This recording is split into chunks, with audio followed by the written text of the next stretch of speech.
5 years. If you haven't been down to see it, you should. It's been pretty incredible what we've been able to do in the last few years. Over that time, we've been working more and more with Three Springs, Saltillo, Clay Township, Robertsdale, Woodville now, to kind of develop what we're calling the EBT corridor, which is basically the 30 miles between here and Robertsdale. And what we can do, we are a nonprofit, which means we can people can donate to the railroad and things. Allows us to open up for grants and things, and so we've been working with the communities around us to see what we can do to develop things for that entire corridor. And as over the last couple of years, we've gotten a pretty good amount of support from Three Springs, Saltillo. We've also got them to think about zoning and saldos and things that they didn't necessarily think of before. So we've been it's been good to see some improvement on that. Robertsdale, which is down in the corner of the very corner of Huntington County, it's encouraging to see people getting excited down there. The train's going to be a little while till it gets to Robertsdale, but there's some things we have in line for recreation and history and stuff. Coming into the EBT, one of the things I've kind of said is moving here. I've been here now for 4 years as a full-time resident in Three Springs, but is that everything we're focused is on Raystown Lake. The 1.5 million people that come there every year, and that the southern lower portion of the county always kind of seems to get brushed away. And when you look at what the EBT is and what possibilities there are in Mount Union specifically for that corridor, I think it's time that we flip the script on that. You guys are sitting on a National Historic Landmark that has been listed by the Smithsonian Institution as one of the top 10 historic sites in the United States, and that's a pretty good big deal. If you have not been down to see the railroad and the shops and everything that are there, please come, look me up. I'm there every day. I welcome anybody that wants to come down and take a look, especially from the boroughs and any local residents that have never seen it. Without belaboring the point, we did just recently purchase the Shapiro building. Part of that was we needed some space for out-of-town employees that were trying to attract welders and people who were interested in steam locomotives and things of that nature. Housing was not necessarily always an easy thing, so we started looking for buildings up here. The Shapiro building was a very good fit because it does have apartments in it. But also the storefront space is now going to become an art studio going in. Hopefully it'll start here after the first of the year. A local artist that was looking for some space, and we're working with her to develop on one portion of it. The biggest chunk of it, where they had the flooring store, is going to be house our archives. If you come down to the railroad and you see what we have, not only do we have a whole bunch of old buildings and locomotives and things, but we have a 150-year history in vaults inside that station down there. And I'm talking, we have land warrants and deeds that reference the heirs of William Penn that go back so far. All of that needs a place to be sorted, cataloged, scanned, and that building will become basically a wing of our historic archives. So in conjunction with the Friends of the East Broad Top, which is a volunteer organization that we work with, that space will allow you to come in and look at and research things. You would be amazed at how many the employee records that we have, and I'd be hard pressed if you're a long-term resident of this area that you don't have a relative that has their employee records in our vault down there. 150 years worth of that information. So all of that's planned on going into that building. As far as the train coming to Mount Union, I am currently under a non-disclosure agreement that I cannot tell you anything other than that Mount Union is now on our radar. We are very excited at what potential Mount Union can bring. Punxsutawney, roughly 8,000 people live in that town where I'm from, and I can tell you they don't have 1/4 of the storefront space that Mount Union does. They don't have they've got a groundhog that brings 30,000 people a year into that town for 2 days, right?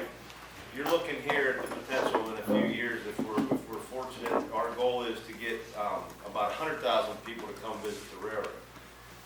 Over the last 2 years, with the steam engine being back, last year we did about 41,000 people in Rock Hill that came, rode the train, took the tour, rode the trolley.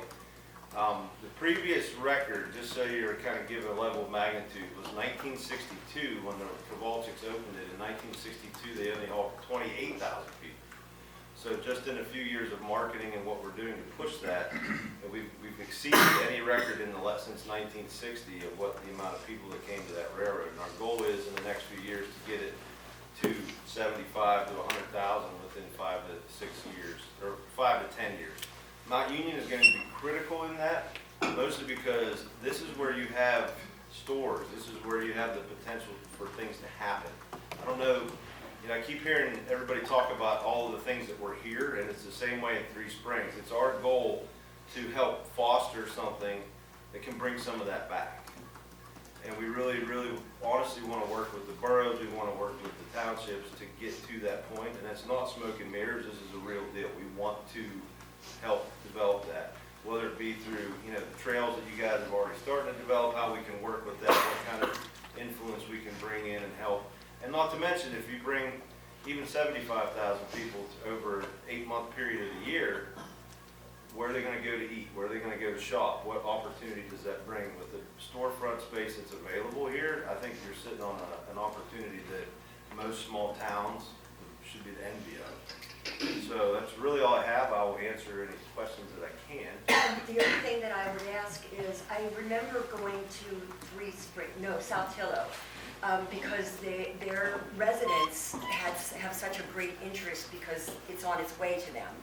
So I wondered if our community oughtn't to, that's probably not a word, but ought to find a way to form some kind of a EBT, Mount Union Friends group, Mount Union Friends of EBT, I don't know, just to start planning.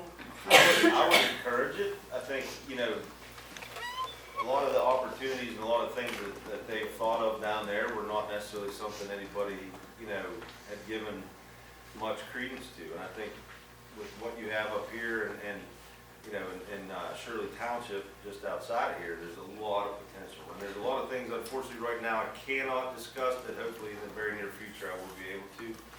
But, Mount Union's a pretty town. It's got a lot going for it. With those railroad tracks, you go over them every day and you look at it and you see the weeds growing, is that what we did in Rock Hill was take what was in effect a blighted property in the last 5 years and turn it. If you drive through there now and look at it, it looks pretty good at Christmas time.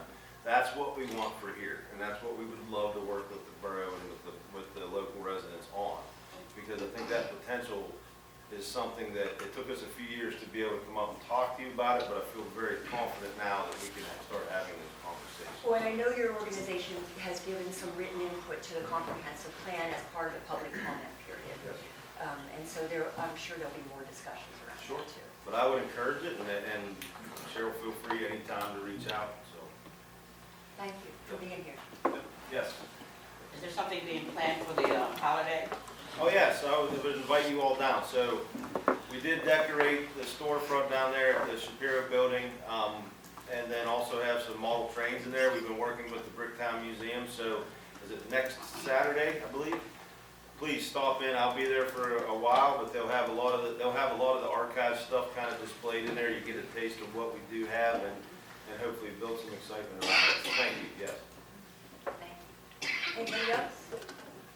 Okay, thank you again. Our next visitor requesting to speak is Sergeant Hoffman from the Pennsylvania State Police. And I didn't request to speak, Cheryl. You Oh, asked me to come excuse down. me. I apologize. I should reverse that. We had a meeting, there was a town hall meeting, and it was a request of the people. And as you know, I called you in advance to get data from you about the calls that were taken by your group in the first 10 months of the year, as well as the previous years. Right. So I know that some of the people at the town hall meeting just wanted to hear, what kind of coverage you provide, should there be any interest down the road somewhere in moving in that direction. So that was a request of the public. Moving in which direction? In the direction of no longer having our own police department, but relying on the state police for our police coverage. I will tell you that statewide, the state police covers any area that does not have a local police force. Okay. That being said, with current manpower, there is no way that I could cover this 24/7. Based on my current manpower, there's no way. Thank you. Well, I that's have why been we wanted here- you here. I have been here in this area as a criminal investigator in the crime room here at Huntington since 2014. I was here for 2.5 years before taking promotion, going into some different assignments outside of this kind of in-uniform patrol. So I'm familiar with this. It's not as if I'm just coming back. I came back here as the station commander in April of this year. But it was like a family reunion, right? It was like a homecoming with a lot of people that I worked with 8 to 10 years ago. That being said, both then and continuing now, I know that this has come up in the past, but the collaboration that you have between our agency, Mount Union Police Department, and Huntington Borough Police Department to cover this county is crucial to the community safety. And as I said, given our current manpower, there is no way that I could take this over in its entirety. Even Mount Union Police at a part-time status gives us that additional boost to be able to really, to help. And obviously, if they call, we're coming to help them if they're in trouble, right? And given that you're right on the crux here of a neighboring county as well, right? There's a lot of stuff like the fake shooter incident that happened up at the elementary school just across the county border this fall. Are you all aware of that, perhaps? There was a long time ago, there were swatting incidents where a caller, an international caller, would mimic a local number and say that they were outside of a school and going to shoot up a school to create a large police response. Something like that happened this fall at, I'm forgetting the name of the elementary school, but it's literally just over into the. Must be Kistler. It was Kistler Elementary, 100%. That takes a large amount of resources to go, and obviously as state police, I don't say, well, it's not my county, we're going, right? If Mount Union calls, it's not, this is your area, obviously we're coming. And I think, the same has held true for Mount Union. We're out here on 22, we're having a problem, that they're coming to help. Because everyone is dealing with budget issues, right? Everyone is in a crunch, everyone is trying to make more with less. So I'm sure Justin Inch is gonna have some things to say in regard to Mount Union's role here, but my experience has been nothing but positive, and one that I think the borough would really encounter a lot more issues without their support and their presence here in this town. Well, I think I'd rather have the residents who had concerns and expressed them and wanted to have someone here to ask questions of. Are there any of you who want to ask questions since he's here? I have a question. I was at that meeting, Patrick Reeder. I was at that meeting and it was brought up about financial considerations, not about, the credibility or anything of that nature. What would you do if, a council comes in and they do whatever vote for budget reasons? What would the state police do? Would you hire new officers, or would we just be, what would happen then? So as far as personnel allocation, that is well above my pay grade. That's a department headquarters decision and probably a front office decision with governor, right? If that's a road that's going to be further explored, we definitely need more personnel here. I'm sorry, I can't be spread as far as we are, as large as this county is, especially with the amount of incidents that I know happen here within Mount Union. Ultimately, what happens is we're not going to say, oh, you got rid of your police department, we're not coming, right? We're still coming. And honestly, if I'm there and I hear something, I'm running out the door with it. So it's not going to be left high and dry, but obviously there are a lot of steps that happen when a borough or a township decides to disband the police department. It's not just kind of turning off the light switch. Anybody else? Yes, sir. How could we, You can say your name so we know who's talking. my name is Nathan Corey. I'm a citizen of the Mount Union Borough. I wanted to know, how could we lobby to get more of police force, more state police in Huntington County to allow for something like that? I think if I were in your position, I would be calling your senator or congressman to try and, your Pennsylvania congressman, obviously don't call DC, they're not gonna care about us here in Huntington County. But your local congressman or senator, and certainly calls to the public relations unit down at our department headquarters could certainly point you in the right direction. I'm sure there's an office dedicated to it. I wouldn't have that number offhand though. You said state police department headquarters? There has to be a unit down there that could point you in the right direction. Ultimately though, as we all know, right, there has to be funding to support additional people, or, you know, there's gonna be studies too that manage 4,600 people statewide. So we might have an increase here, someone else has a decrease, and they move those shells around, and those studies, those allocation studies are done every 1 to 2 years to kind of look at where the majority of the incidents are, right? So they look at the statistics, they look at the data, and then determine where maybe more or less bodies need to be to reallocate what we currently have to best meet the citizens of the Commonwealth. Anybody else? Joe, I have- I'm sorry, I think she had a question. No problem. Okay. In terms of the state police in Huntington County, Yes, ma'am. is there an adequate amount of state police to cover the county? Given our current situation with having support with Huntington Police Department and Mount Union, yes, there's adequate state police to be able to cover this area. Obviously, being in this role, and I've been working for this agency for 16 years now, 16 plus years, we don't really know what's going to happen tomorrow, right? Like my phone could go off right now and I have to run to something because people are unpredictable with the, you know, maybe the negative things that happen in their lives, right? Whether it's a car crash or it's someone breaking into their house or something more severe. But my experience here has been, yes, I have the manpower that I need to cover the areas that I currently have assigned to us, if that makes sense.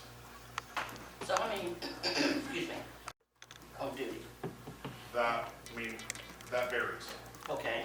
It varies throughout the week. Then my next question, has there been any discussion about regional policing? I haven't heard one. There's nothing, you mean with our agency doing a regional? Yeah. Across the state, typically there is one barracks per county. There are a couple of exceptions in some more heavily populated area.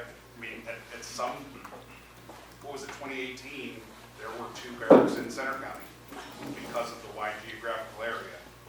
You may not be as familiar with that area, but there was a barracks in Phillipsburg, and there was a barracks over in Milesburg across from Baldego School. They then consolidated into one larger barracks off the, I guess it's Benner Pike, 150 and 99 exit, just north of Shiloh Road and Wall.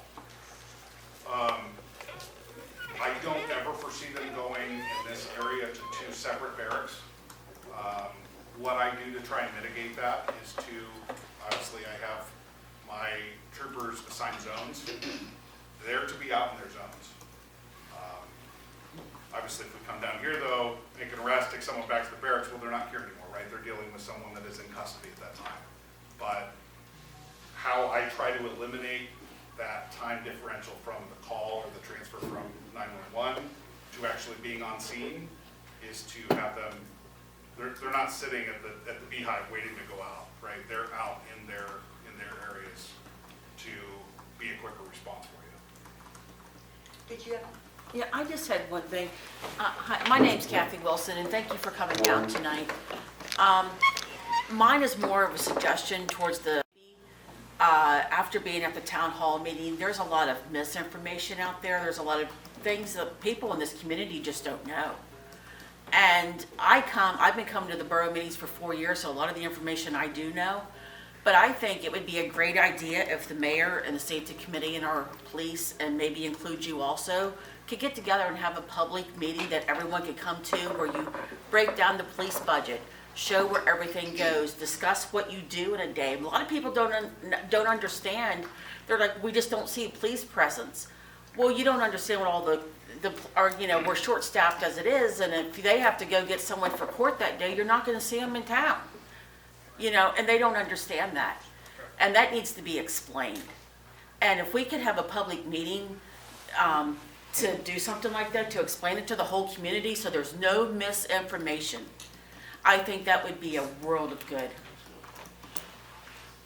Thank you. I like that idea. Anybody else have thoughts on that? Good idea. Yeah. Yeah. Information is good in terms of I'll give Mifflin you my County. best. In terms of Mifflin County, I understand that they had a regional, or they have a regional. They do have a regional police force, They yes. still have it? It's off of the Burnham, is it off the Burnham? Somewhere it is. I believe so. Granville Township? I believe so, yeah. It's not that far off the exit. They're right by the car dealership. The Subaru dealership is the other direction, just going left instead. Sorry, man. Anybody else? Yeah, question about, Bellefonte just got rid of theirs. Were you notified when Bellefonte, that'd be Bellefonte Borough got rid of their police department? They did not get rid of their police They just department. got a new chief, actually. They did what? They got a new chief. Oh, got a new chief. Okay, So because I that's seen they were talking about Exactly. it. And that's that was a perfect fear of example. mine, is that, yeah, you do it. And there's another occasion, I mean, Bellefonte, there was no way that could be handled without their own local police force. There was something going on up there that I'm not sure all the details of, where the chief resigned or retired or was asked to leave. I'm not sure what the circumstances that were. There was an acting chief for a while, and then, yeah, it's my understanding they formally hired a new chief, but there was never a disbanding of that police force. Any other questions? Any other? Well, thank you for coming here. We appreciate it very much. Of course. And with regard to the budget question, the budget's publicly accessible for Pennsylvania, but to have a breakdown for Huntington County, that's not something I'm gonna be able to get. But certainly that breakdown statewide is publicly available. But I think what you're really asking though is where the money from taxpayers and stuff is going to support the local police force. Yes. If I'm understanding you correctly. Yes. Okay. That's what it is. Yeah, they need to know where it's going into equipment, or where it is all going. Because it's budgeted for 5 police officers, which we can barely keep 3, and getting a 4th on board has been a struggle. But it needs to be explained, so that there's not because there's too many Facebookers with misinformation. Enough said? 100%. Yeah, a lot of them As sit far behind as our Facebook. department They come goes, back we and are talk to open to people. that. Yes, So, if we can get something organized, we are definitely open to having that would be great. What about whenever we don't have coverage, okay? We only have 3 police officers, they're not able to cover 724. How does the state police cover our area then? So the 911 center has the schedule for Mount Union when they're working or when they're not. It's a non-emergency call. Let's say someone 2 months ago had a scam and they didn't send any money and, it's a minor issue that can be handled by your local police force. That is their primary jurisdiction. If it's an emergency, my son's coming at me with a baseball bat and, like knocking people downstairs, we're coming, right? Like we're there 24/7. Like I said, if your local police isn't there, we're not leaving you at the curb just saying good luck, right? We're coming to help you. That coverage is the same though, like I said, I assign the officers that are working zones, and then I have them out in those zones so they have a short response time, so it's not going from one location. I have them spread out so that, hopefully they're in a place that's close to whatever the call is. But Murphy's Law is that may be that they're further away than they need to be. So it's the crystal ball, right? But then using the statistics and the data to try and predict that and put those resources hopefully in a good position where they do the best service they can. Dwight, did you have a question? Well, the other thing I want to say is I don't think the people, the community wants to abandon the police department, but I think that the town has to weigh out where they're going to get the money to pay the police department. So, in the other towns, it has the budget issues, like you said, it's all over the country. Every town got it, every state has it. So what do you see to be maybe a solution to helping to cut the police numbers down, but yet still maintain some coverage in our town? How do you can't have something you can't afford. You know what I mean? So that's what I think everybody in this room is trying to figure out, how they can pay and where they can cut the numbers to balance the budget. So it's not, the police department's one entity of it, Right. So, And- give us your magic trick. I wish I had that, you know, and I'm not a forensic accountant or anything else to be able to tell you how or where to allocate the money. But I will say as a father and not a young man, clearly by my hairline, that we all figure out things that are the most important to us and what will have the most effect on our lives or the lives of our neighbor. And that's where I put those efforts, right? So when things are tight, am I gonna go get a lottery ticket, or am I gonna go get the bread and peanut butter and stuff to feed family, right? So ultimately, you have so many shells to work with. And what's gonna have the most community impact, and I think that's where you have to put your time and money, right? And then as things grow, as we're talking about growth, maybe storefront and maybe additional tax income to the borough, maybe that's where you expand programming again, to be able to cover the things that you're like, you feel badly about restricting a little bit now. Again, that's my personal opinion, not really state police opinion, but still. No, but that's perfectly in line because it's part of our comprehensive plan is to try to have some economic development here that's positive in nature. You know, we're not looking to put a strip club in here. We're looking to put storefronts that'll sell and restaurants that'll, you know, the right kind of businesses. That was kind of a joke, but it will. So I appreciate you being here, and I think I like your idea, Kathy. I think it's a great idea, and so much more can be discussed and explored when we have more time. So, Sure. Well, as I told you on the phone the other day, Cheryl, if you have any questions, please feel free to give me a call. You have my number, you have my email. thank you. I appreciate it. Thank you. Excuse Thank me, you. I just want to say that we do have a very good police department. I don't know where all this came from. I know it's the budget, but there's other ways to cut back in the budget. We need our police. They are usually sometimes the first one to respond when there's an automobile accident, to help someone who's been hurt, et cetera, et cetera. So you need to take all of that into consideration. I don't think anyone would disagree with you, Jeanette. I really mean that. No, I'm just sharing. We're all have an opportunity to share, and I just wanted to Okay. share because we never know when an accident will happen with I'll someone respond. here, and that's why it's important to have the police, because sometimes the fire trucks are out and they can't respond to you right away, or the ambulance. So let's just look at the whole picture. And as a taxpayer who owns property, I don't mind paying. I don't complain, because it's covered. Thank you. So let's move on. Let's move on to the next person. Thank you for your comments, Jeanette. Next person is Wayne. I have a couple of questions for council, and maybe a couple of follow-ups, depending on the answer I get. The first two questions is, who is entitled to have a key to the borough police station, and who actually has one? Well, I guess that would be a question for the mayor since they report to you. Only appropriate people. Who's that?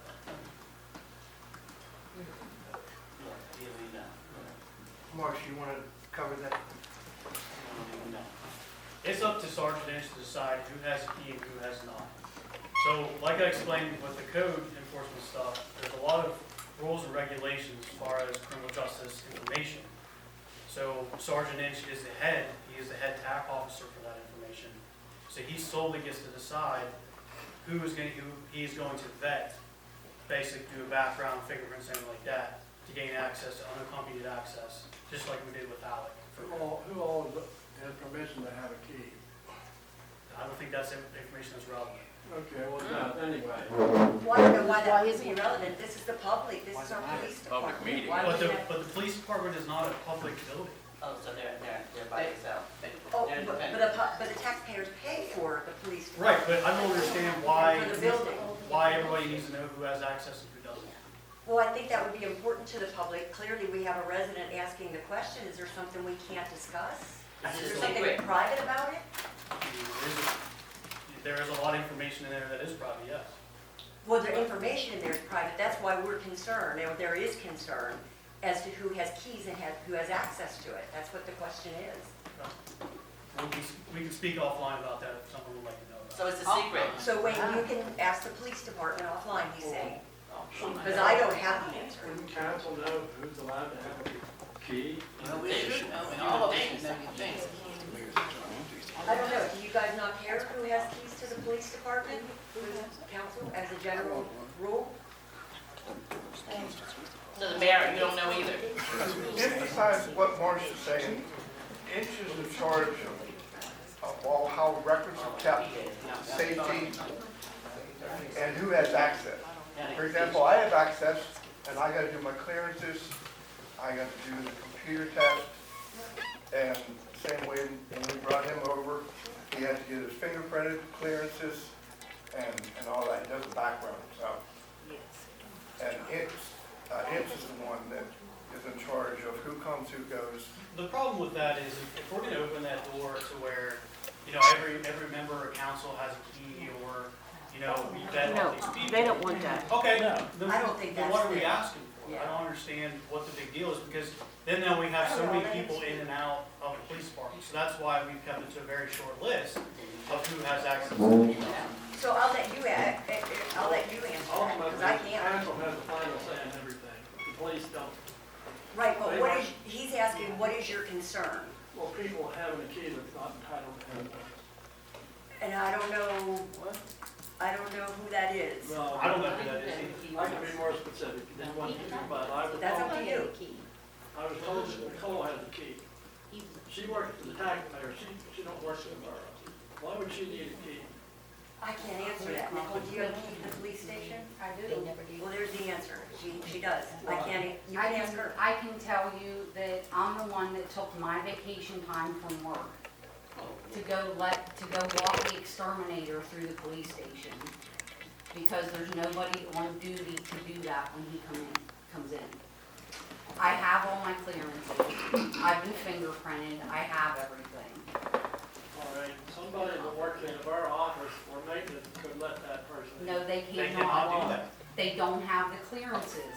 Well, you don't work for the borough, how would you have to open Confidential the door? confidential information. You cannot do that. That's not. You can open the door. No, you No, can't. no, they let can the exterminator exterminator walk walk through through the the just building. don't know. So we had this They ain't discussion, never worked no government. we had this discussion with the code enforcement officer. So the whole reason why we're doing this, the transition for the code enforcement officer to go to the police department, is that because of the information the code enforcement officer needs to do his job cannot be accessed at the borough building. The reason why we consolidated to the police department is because the police department is a secure building. The only time we can open it to the public is if one of the officers is there. It's called accompanied access. That's the only time that the member of the public can go into the police station, is when one of us is there. If we leave, they have to leave also. Okay, I know, it looks like you're not gonna get a satisfactory answer, so my question to you, Officer Marsh, is, why isn't Officer Inch here? He's in charge of the police. He's on He hasn't vacation. He hasn't been coming. He's on vacation. How long? That's none of your concern. Well, the last 3 months. He hasn't been here. He's been one time, the last 6 months. What's the Well, I don't think that that's something that I don't Marsh think needs that's to answer for the officer in charge as to why he's not coming to our meetings, but you can certainly ask him next time. Did you have another question? You said you had two No. issues. That's it? Okay, so let's move on. And I think next is Nathan. Corey. Thank you, Carol. My name is Nathan Quarry, and I started a petition in which at least 70 signatures were required to reduce the size of Maintenance Borough Council, and I received 100. And I would like to present these to Mr. Larry Lashinsky to ask him what he would counsel us to do next, and also would it be possible for council to vote tonight to write an ordinance to reduce the size of Maintenance Borough Council from 9 members to 7 members, and that's what this petition was for. It's on our agenda under new business, the second thing that you asked for, Okay. to discuss council size. So that is on our agenda, but I'll let Larry speak otherwise. The law provides for a percentage of voters signing from, so you can reduce from 9 to 7, and then we would have, if council was so inclined, we would work through an ordinance that would set the procedures up. I would note that it's if you're interested in doing it, it's a good time to do it, because we have 6 council seats that are gonna be open next year, so we start part of that process of downsizing at that point. We envisioned, the last time, we've been through this several times, it would be 2 from each of the 3 wards, and then there would be an at-large member that would represent the entire community, and, that would be how it would be set up. I advised council previously that it would not be a good idea to eliminate the wards, because you get into racial discrimination issues that we do not need here, and I think we would be in trouble if we just simply eliminated the wards. So the idea was 2, 2, 2, and then 1 at large. Okay. Did you have a question? Not a question. I'm Marlene Russell, and I'm on council. I just, so that the public knows, I've probably been up here about 18 years. Within that 18 years, we've had, a petition that actually went on a ballot before this issue has came up 4 other times. And one year, it was voted on twice in the same year. And it was informed that, and to me, that, council was, I said, you just can't keep voting until you get the answer that you want to hear. And to me, it was kind of discriminatory. Up here, it's like 5 people call around and get the 5 votes they want to before you get here. So I'm just saying to the public and for myself that I just think that answer has already been addressed 4 other times. And I'm just putting the information out there and being transparent. So that has to go on the ballot? I'm just saying it has been. It does not, I didn't think so. I'm just saying, but it had been, Mr. Shapiro had the petition before, Larry, and. We've been through the issue many times. I don't remember being on your ballot, but the borough code allows council to proceed with this, and if the council doesn't, my understanding of the law is that the court could consider the issue independent of council, so and I don't know what it means, but I represent a lot of municipalities. I'm not aware, there may be 1 or 2 left where you have 9 council members running a community of any size, but I don't know of any others beside Mount Union. That doesn't mean make it right or wrong. I'm just saying, as an observational thing, most councils of our community sizes are 7, and then there are a lot of places like Mapleton or Rock Hill, Saltillo, they can't even get 5, so a lot of their councils have been reduced to 5 members because they just don't have the population. So it'll be within your discretion, and then if you say, let's go forward with it, then we're gonna have to figure out a way to move forward so that we're fair in the process. And so how do we confirm that the petitions that have been signed are valid? We would have to get the registered voter list and do those now. Okay. I'm sure they're over. Yeah, I they forget are. when it was the last time. So you're saying it never went the whole course? Now, I drafted an ordinance at least one occasion. Yeah, I remember and that. It was never called for a vote, so we've gotten that close, but never actually voted it down. That I remember. It was voted down. Okay, go ahead, Nick.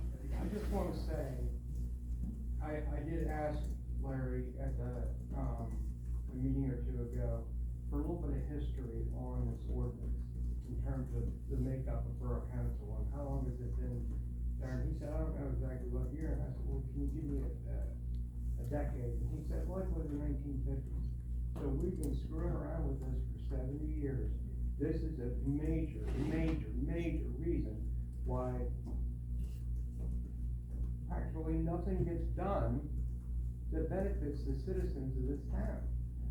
And I'm telling you, I told my dad and I told my mom after I went and got these signatures, I do believe, and I don't care what party you are, I don't care what issues you're for or against, police, not, whatever. I'd suggest you folks get some personal security on your houses. And I'm being serious. Say that again. What did he say? Personal security on your house? Yeah. Is I that don't what he think that has said? anything to do with your petition, right? I'm just saying that the disenchantment with borough council over the years is, Is that a threat against council members? no. Sounds Just like sounds that. like it. Really?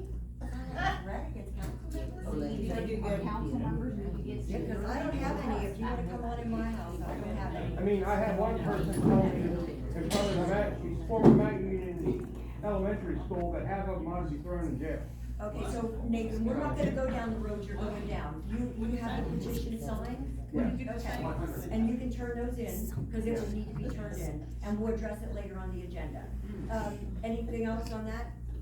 Okay, we're gonna move on to the last person for visitor speaking, Chris Witzel. Is Chris here? Okay, then we're gonna be done with that. Any other visitors wish to speak? Yes, sir. Okay, so first off, hello, I am Jake Cooper, Vice President of FBLA at Mount Union down at the high school. And I'm here today to talk about, excuse me, a few clubs or not clubs. I'm here to talk about a few service projects that we are currently working on. So I'll have these be passed around, just take one of each paper if you could. Do you wanna tell what FBLE is, just so in case anybody doesn't already know? FBLA is Future Business Leaders of America. Thank you. It's a club that mostly gets people to step out of their shoes and get a little more comfortable with speaking to a bunch of people.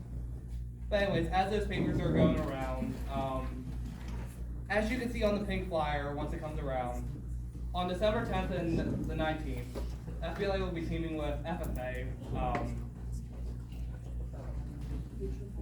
Future Farmers of America, from 5 to 7 each night to help wrap gifts for people in the community.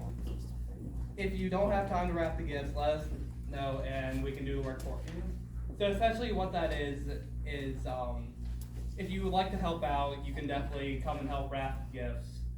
But if you're like too busy but you still want to participate, you can drop off the gifts and we can do it for you.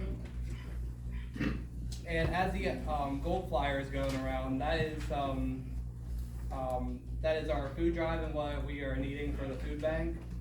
As many of you know, a lot of local families are struggling with putting food on the table. Our goal is to collect around at least 3,000 by the end of December. So far, we only have around 1,000, so we definitely need some help.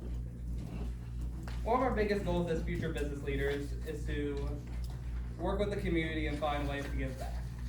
We are hoping that council and other community members that are present today can help us spread the word and hopefully we can help more people out. If you have any questions, you can reach out to our advisor. Her contact information is on the flyer.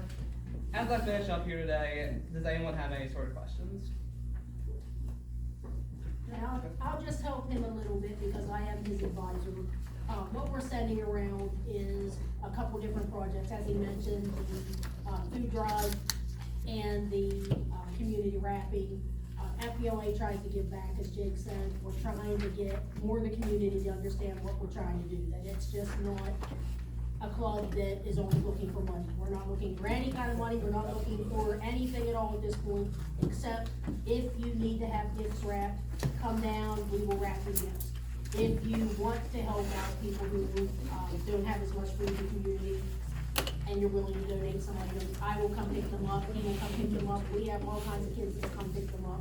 We think there's a lot of people in the community who want to help, and they're looking for ways to help. We have organizations down to school, we want to help. I did, yes. Okay. Anyone else? Any other visitors? Go. Did you I'm have Darrell any- Francis. I just have sort of a question that relates to the council. I'm sorry, what was your name again? Darrell Francis. When we went through the budget at the last meeting, and they went through the thing they talked about cutting, how does the council determine what needs to be cut?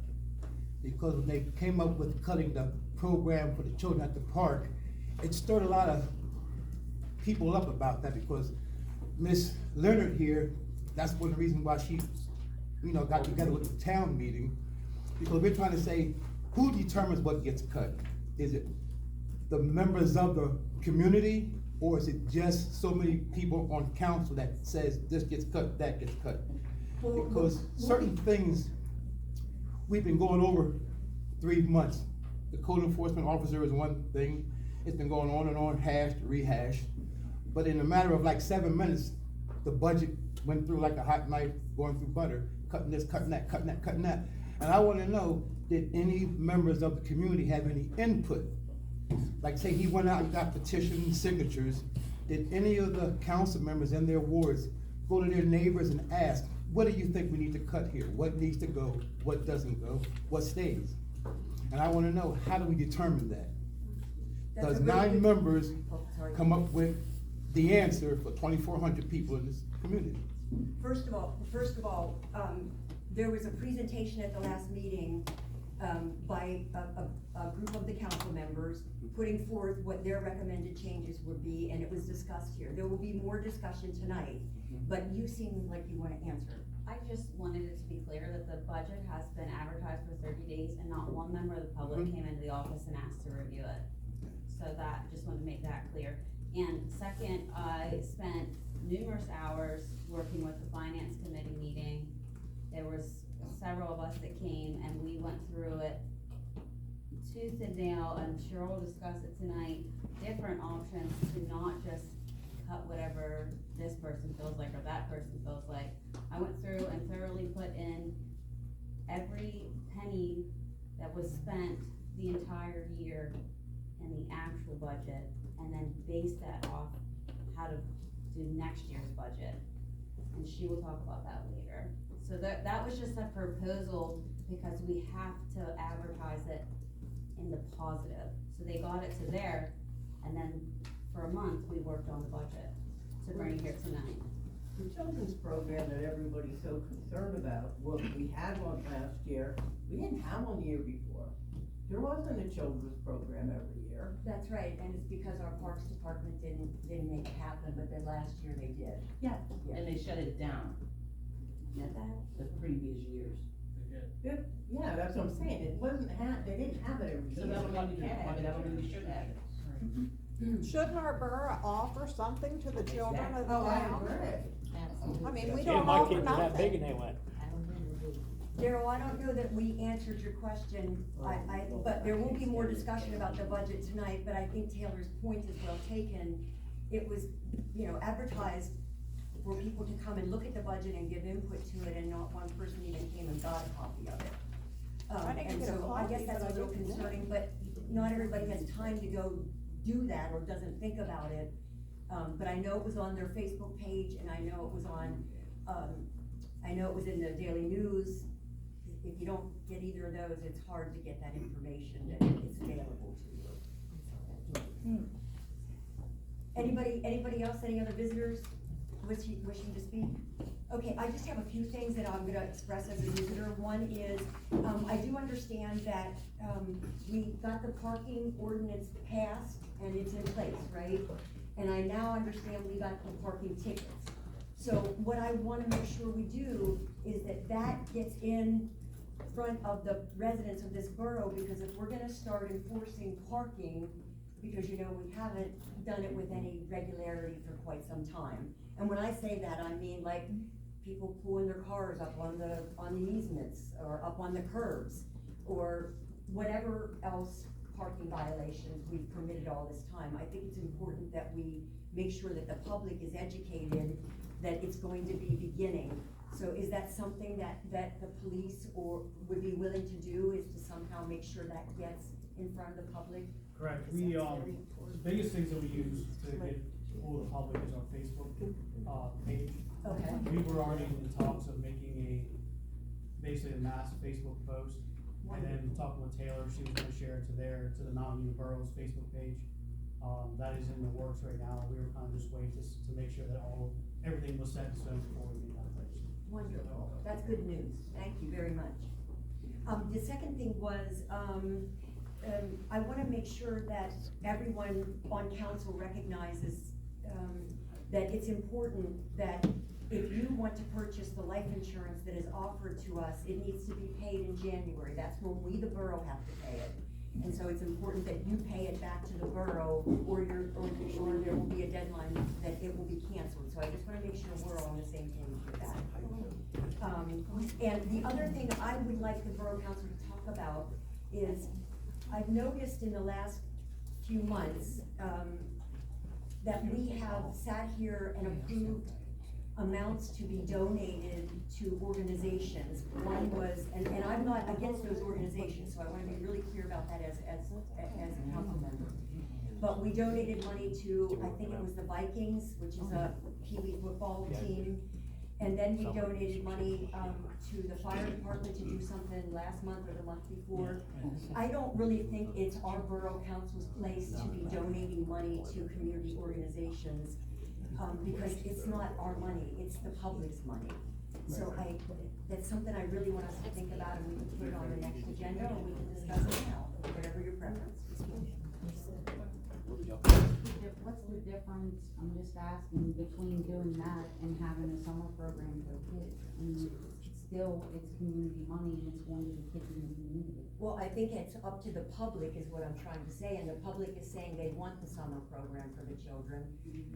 And I'm not saying that there's big differences, but the difference is that you have children who are engaged for a couple of weeks.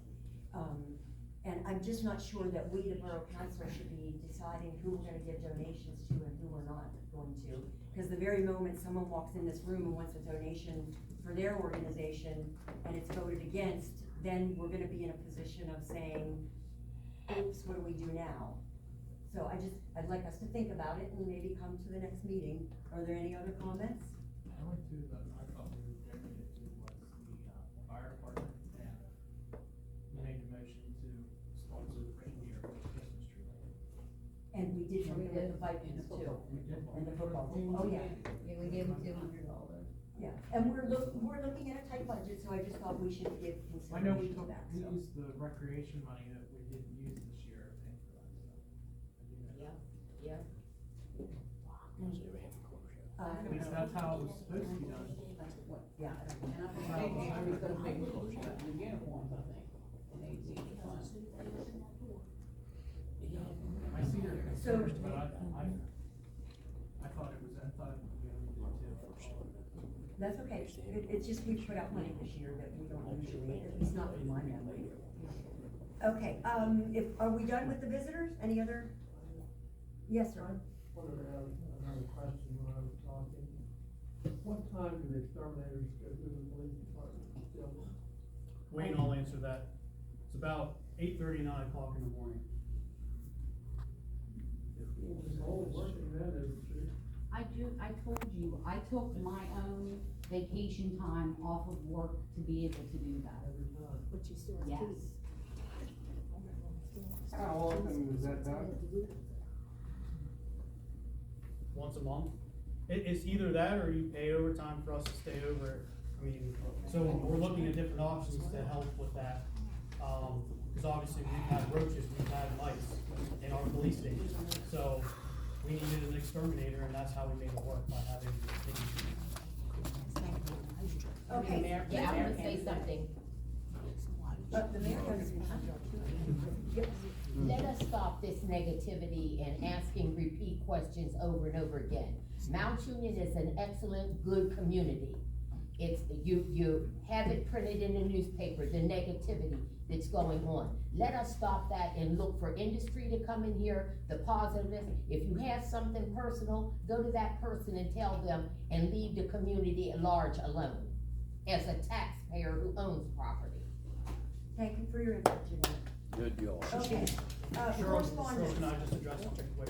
Oh, sure. Basically, I mean, I just don't think it's appropriate to, well, there's a long agenda, I know. There is, and I'm trying to move on. I know, but we've made it expressed that we are open door. If you have a question about anything with the police department, you can approach us while we're on duty. You can stop by the police station, ring the doorbell, knock on the door. We will answer. We have done it in the past. So, if anybody has any further questions about the police department, see me after. Then I will ask you, because someone else asked me, and I was, your hours that you're generally open are, I mean, that, not open, when you have police coverage. Yeah. Yeah. 5 PM to 6 AM. Okay, 5 PM to 6 AM. Thank you. You're welcome. Okay, let's move on to correspondence. I wasn't really clear what that was about, so. Sometimes we get letters, so he's asking. Do we have anything? No, he Okay. just asked me to put that on there and get anybody like. Okay, very good. So let's move on to the consent agenda. And I assume everyone had a chance to read the meeting minutes. I have to to admit I didn't. I do have a couple of questions on the check register. I did notice there were 2 Enviro pest control payments in the month of November. Do you know why we're paying twice in 1 month? She, whenever she gets the invoice, she pays it. If they sent last month's invoice Oh, late, so it then could just be late. yeah. Okay. The other question that I had was, there's a check here that says Mount Union Borough Tax Collector, 2023 past due taxes for Melissa and Mark Carr, and it has an address, and then it says council not accept payment. Do you know what that means? Yeah, so if someone has a house fire in Mount Union, they have to, the insurance sends us a check, you have to hold a certain amount until the house is. But this people, their insurance held their property taxes, and we didn't realize it, we deposited in the wrong account, so we couldn't pay them back, so we had to pay them back. Okay, it was a mess, but they're paid, it's nobody's money, we took their insurance money, they gave it to us, we gave it right back. Okay, perfect. Anybody else have any questions on the check register, the bills, or anything else?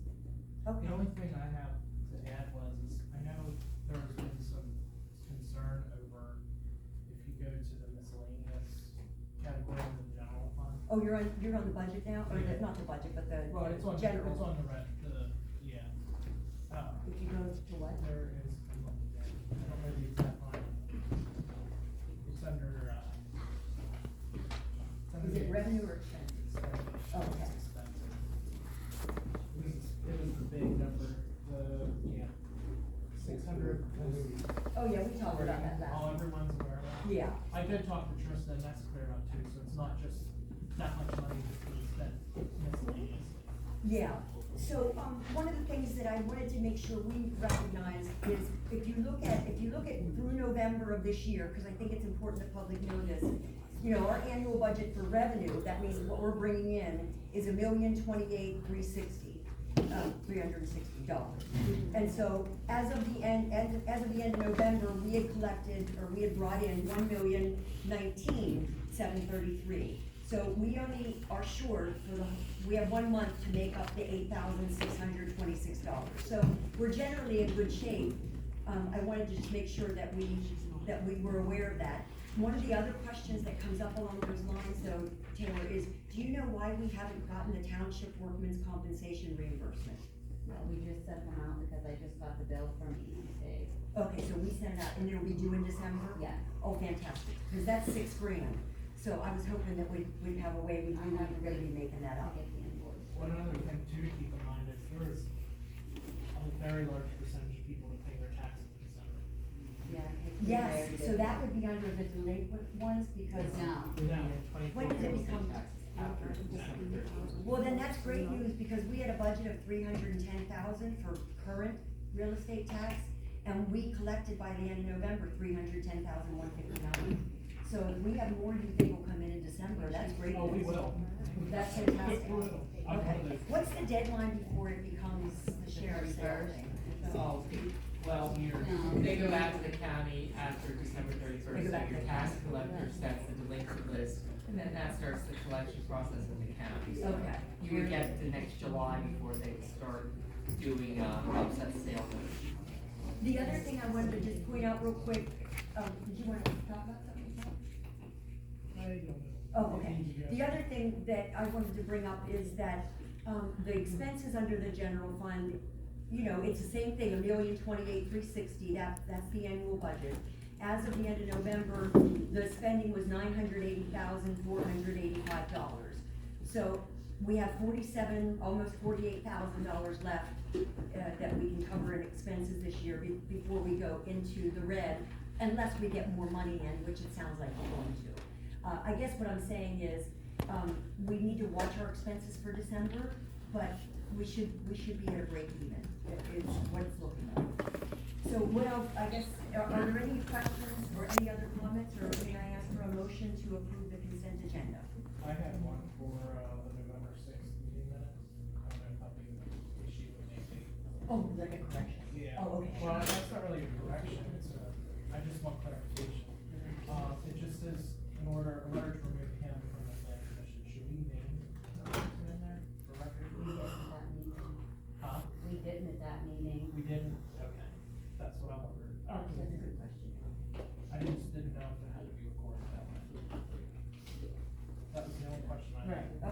Any other questions?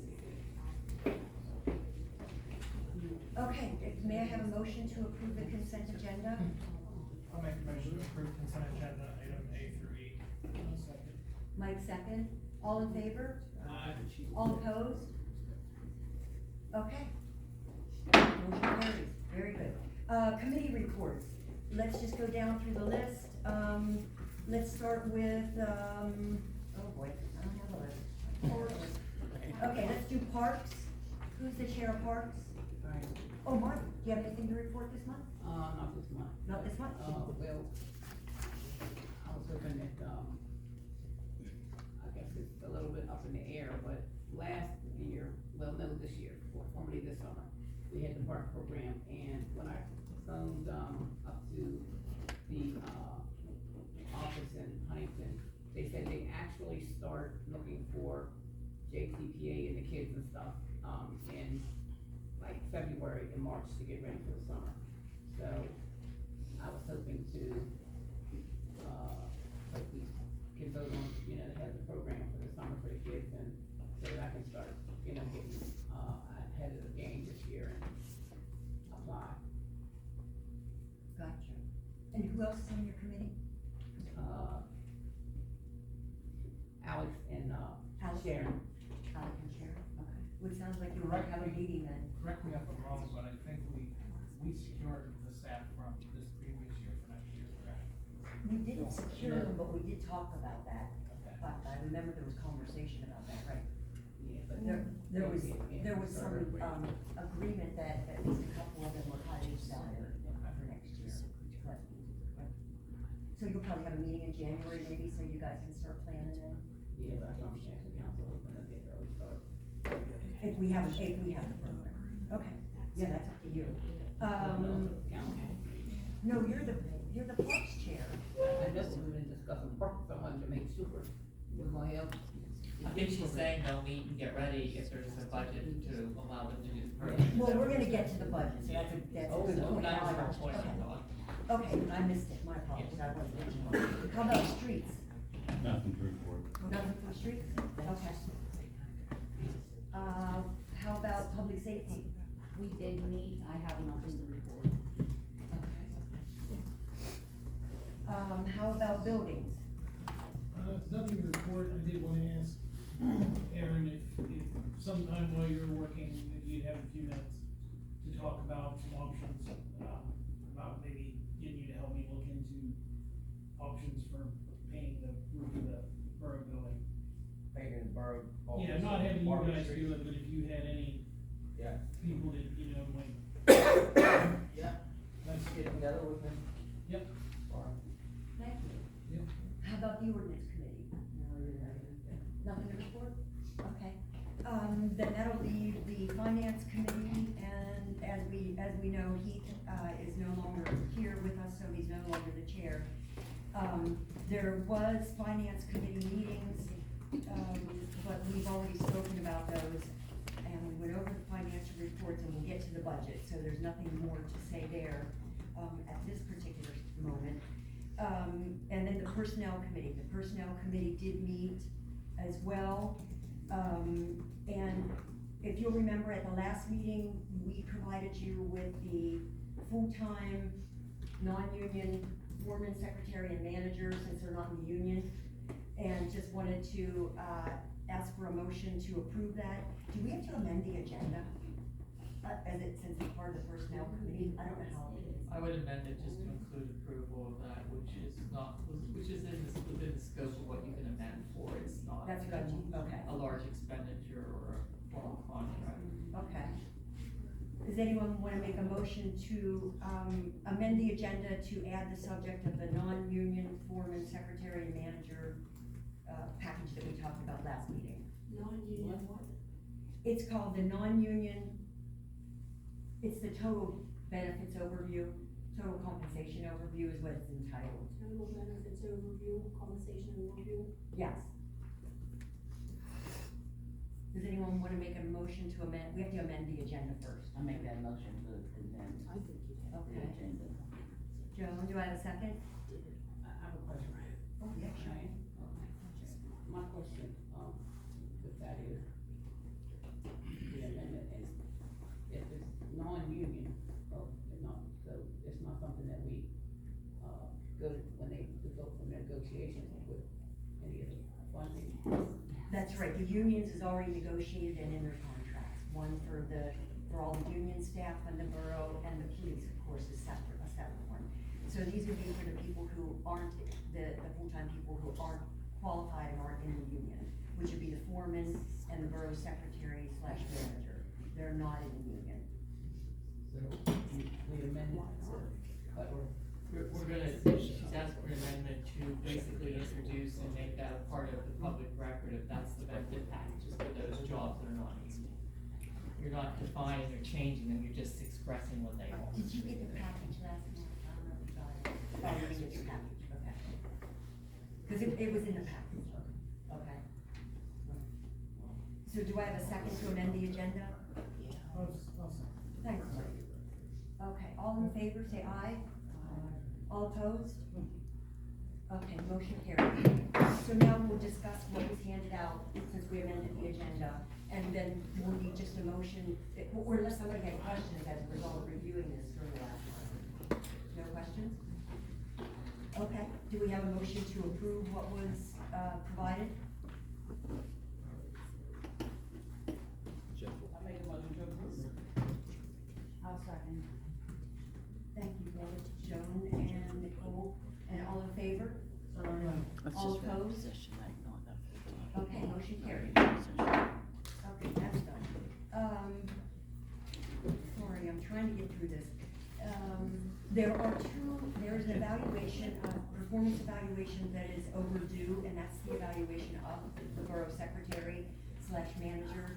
And so the personnel committee, as we discussed at the last meeting, we come up with evaluation forms that we think would be suitable. I guess the question for the borough council is, how would you like to handle that? Do you want to each get a blank form and turn it in? Do you want the personnel committee, the 3 members on the personnel committee to, whoever they are, to complete the evaluation and make it and then make a recommendation to you? Like, how would you, as council members, like to handle that?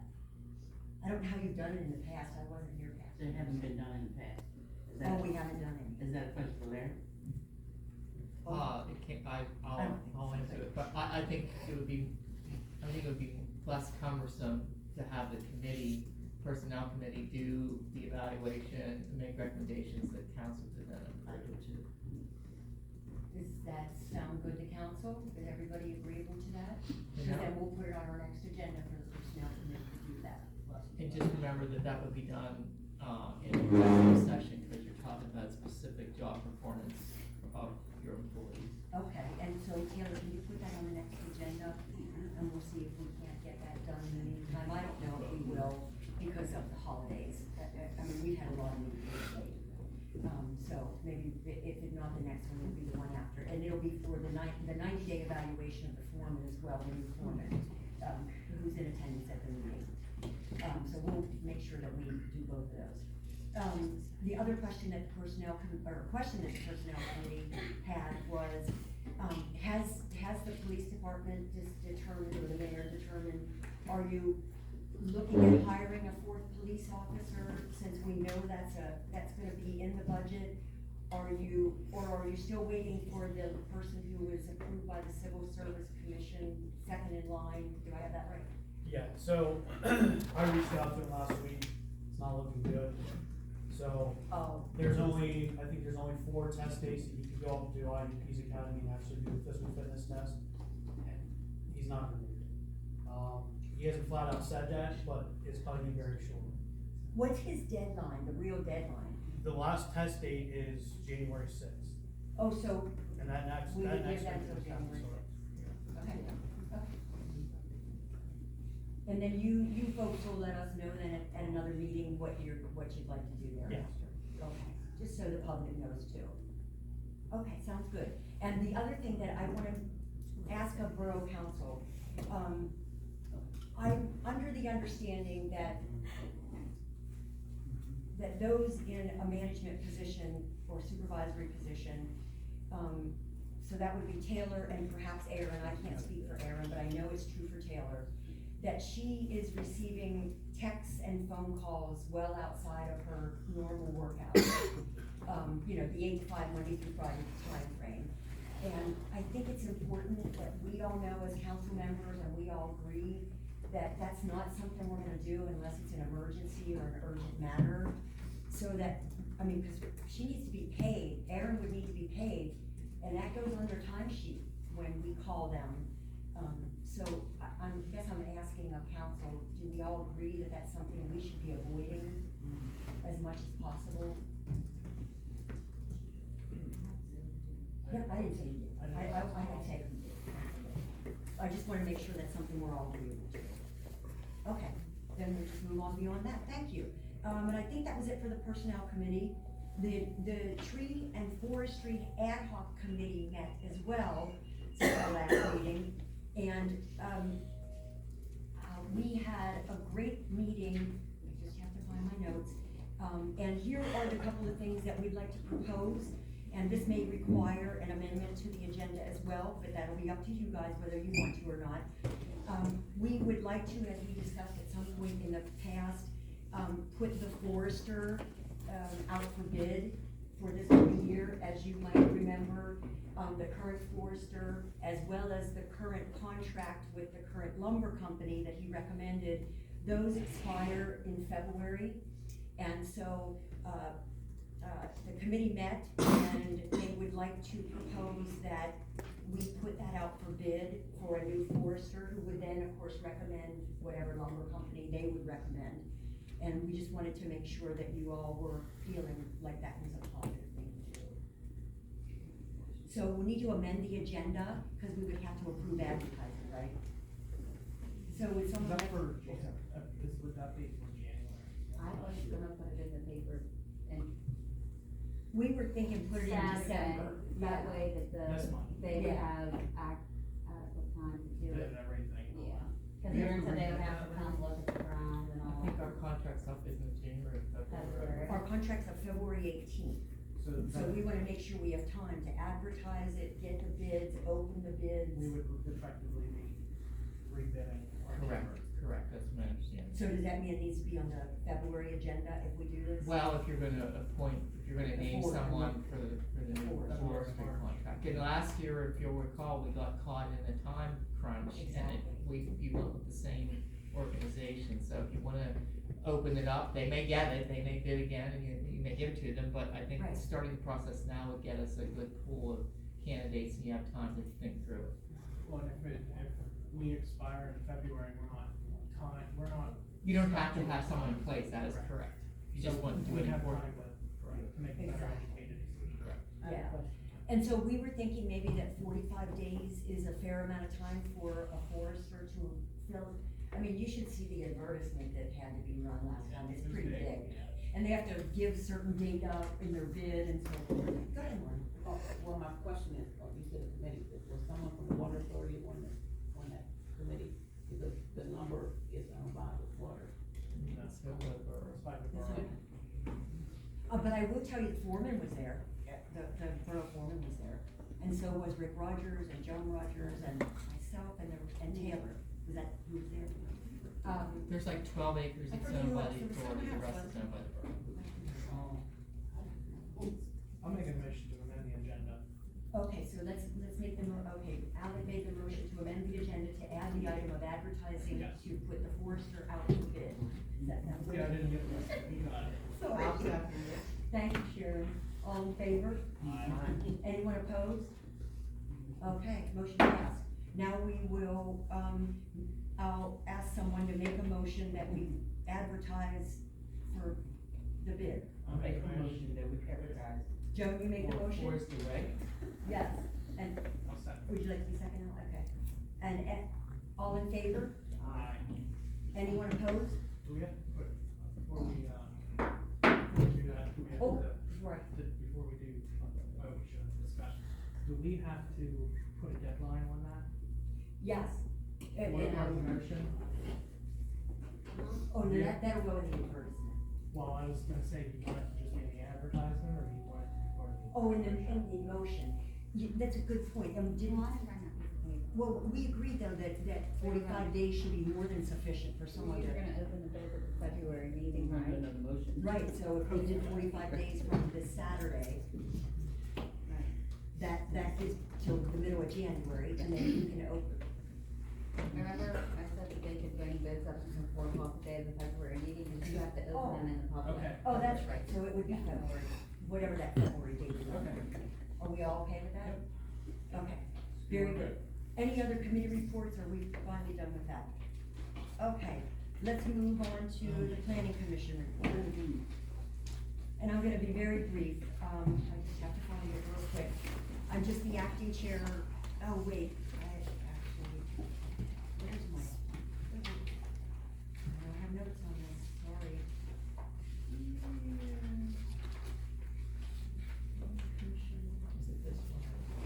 Oh, yeah, that's it, I can't find it, thank you for giving me that. So as you all know, the saldo was passed, and I think, something that just needs to be put sometime in the 2025, if funding is available, is that there was a suggestion that the historic district map overlay become part of the saldo. Is that what I understood correctly? Correct. Okay, so that's something that can be discussed down the road. Long-term comprehensive plan, the public comment period ended November 23rd. There was input from the Huntington County Planning Commission, from George Drobnock, and from the East Broad Top Railroad. And so the steering committee will need to be in receipt of all that input and make a decision of what we might want to ask Mackin to put into the comprehensive plan before it goes through the adoption process. So just wanted to give you an update on that. Parking study, I'm gonna let Kathy, can you take a moment to talk about the parking study, just to tell Sure, what we yeah, no decided at the problem. last meeting? All right, so we decided in our parking study, we're gonna take it from Garber Street down to, Water Street, going from Franklin over to Washington. And what we did is we divided that up a little bit. I had photocopied some smaller maps, but I'm gonna try to get on Google Earth and see if we can get some bigger, pictures. And the data we're gonna be collecting is where people are parking, how they're parking illegally, if they have off-street parking, any data that pertains to parking, we're going to be collecting. We'll probably try to be doing it different sections, different times of the day to see if, like if your parking is all filled up on, Shirley Street during the day, if there's anything we can do to help alleviate that, where it's totally empty at night.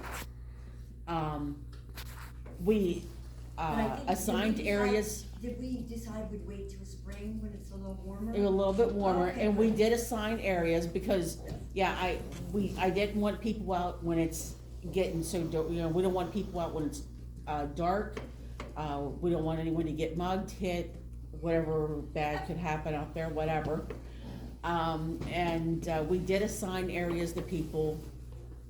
So if anyone is interested in giving us any input on that or anything, contact me, Cheryl, Joan, and we'll talk with you about it.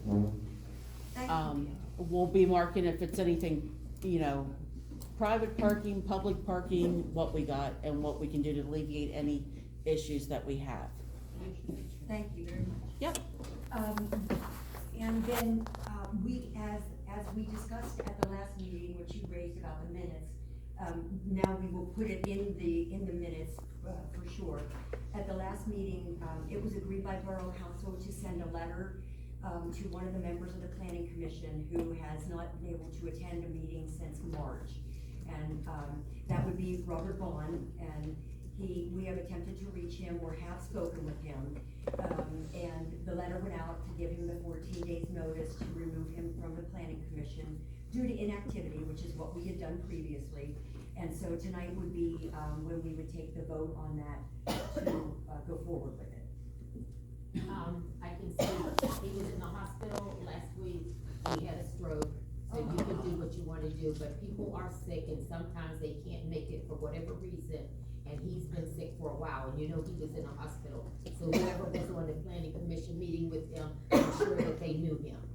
But he did, he came home from the hospital on, Thanksgiving Day, so, those who know about the word of prayer, please keep them prayed up.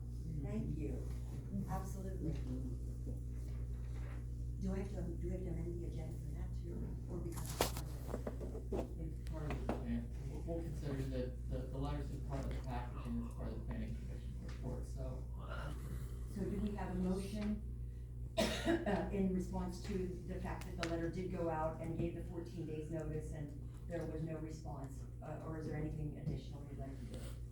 I'll make a motion. Alec makes a motion. Follow through with regret for Lindsay Robert Vaughn. Okay. Do we have a second? I'll second. Nicole is a second. All in favor? I didn't hear very many ayes. All opposed? Marty, you're opposed? Mm-hmm. Okay. Okay. Motion carried. Okay, excuse me. Okay, let's move on to the fire company report. Oh, I'm so sorry. We missed something under the committee reports. Marty, go ahead. On civil service. I'm Marty Russell, and I chair the civil service for Mount Union in the borough. I was on civil service prior, before I got on council. But Penn State held a conference, and myself and Jeanette Stenick and Coin, she couldn't attend because of work. She couldn't get off. But anyways, it was great being there. It had been a long time for me, and probably since when I worked for prison. But I learned a lot of things. First of all, we haven't been conducting or even handling the police department and the hiring or promotions or anything. Haven't been done correctly for years. I mean, a lot of years. But anyhow, I learned that the civil service is supposed to be over the hiring of the police. That you can't, council can't direct or put someone over the police department. They can't be promoted, either hiring, and if under the hiring practices, if council, like myself, I chair and I'm on the board to hire the police, then if there's any disciplinary reasons or if there's anything that comes up, then I would have to recuse myself, and I couldn't be part of that, part of the process. So, it was a lot of things. I did take a lot of notes, like the testing. We don't have to get tests. We can do anything as long as the score goes to 70. It can be just a verbal or part of the written, or we can just accept when the police go down to the academy and accept that score. And I also learned that the civil service can actually, and we should, which like I said, it's been a long time, that we're supposed to meet, and when we meet, we're supposed to take notes, and like next year is an odd year. So next year, I'm supposed to meet the first Monday, in the new year automatically. And everything is supposed to be written. Civil service can, if requested, to have their own attorney, like, if something will come up and there's, a disagreement or something, and I need to sit and get with whether the lawyer is there, whichever, whether, they're a separate lawyer, and to write up rules, regulations, policies, procedures, all that stuff needs to be done. But, you just can't, like the police we have 2 cops and they have been given, rank. You can't just give a person rank. It has to be posted within. We did test civil service for our ranks. Beg your pardon? We tested civil service for our ranks. Connie was the one that tested us for that. But it was never brought before council, and I was never Doesn't need to be informed brought. as the chair. Oh, there didn't have to be a quorum of civil service? One Civil person? service, correct, yes. But at that time, Connie was the only one that was really impacted by it. No, that's not true. I was never informed while you're standing there. I ever. can show you my test scores and all the documentation. I don't need to see your test score, I'm telling you, I'm telling you it has been done incorrectly. And the attorney was there, he's sitting here, so I'm telling you. I'm just saying, suffice to say, our rules are out of date with the current legal practices, they need to be rewritten. I think people attempted to follow them a good bit before, so I think Marley's exactly correct. We need to revamp the rules and follow them once they're in place. We did get some good skeleton rules that we can use as a takeoff point, so I think that needs to be a highlight of what we get accomplished in 2025. And I did ask that Alex, because you know that's coming up, Alex Brindle was code, if he could fall in the police department, I was told absolutely no. Yes, and I've talked with several I'm just, state I asked because officials, and they I said no. Okay, so I don't wanna switch subjects too quickly, but that's something we would want your input on anyway, since it has been raised. And so, do you wanna speak to that further, Larry? I mean, And he doesn't have, he or she, someone in the code department would not have these act certifications to be formally considered a police officer under Pennsylvania law, the statutes, the Act 120, all that stuff. So, the experts that I've talked to, and I've talked to 3, including the gentleman who's a civil service expert from Pittsburgh, they've all indicated that a part-time code officer doing code enforcement would not be considered a member of the police department who could not serve on council. So the answer was consistent. I agree with what Marty said. Well, my question is, you said something different than right now.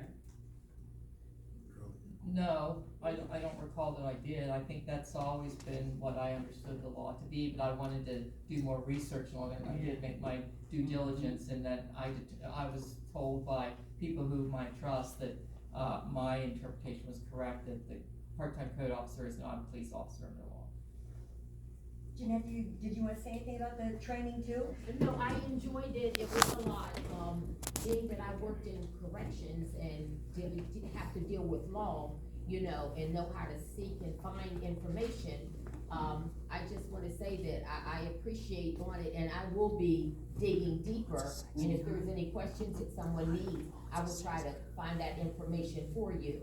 But as I said before, we need to all work together, to cooperate together, stop the negativity, and let's all be on board for 2025, please.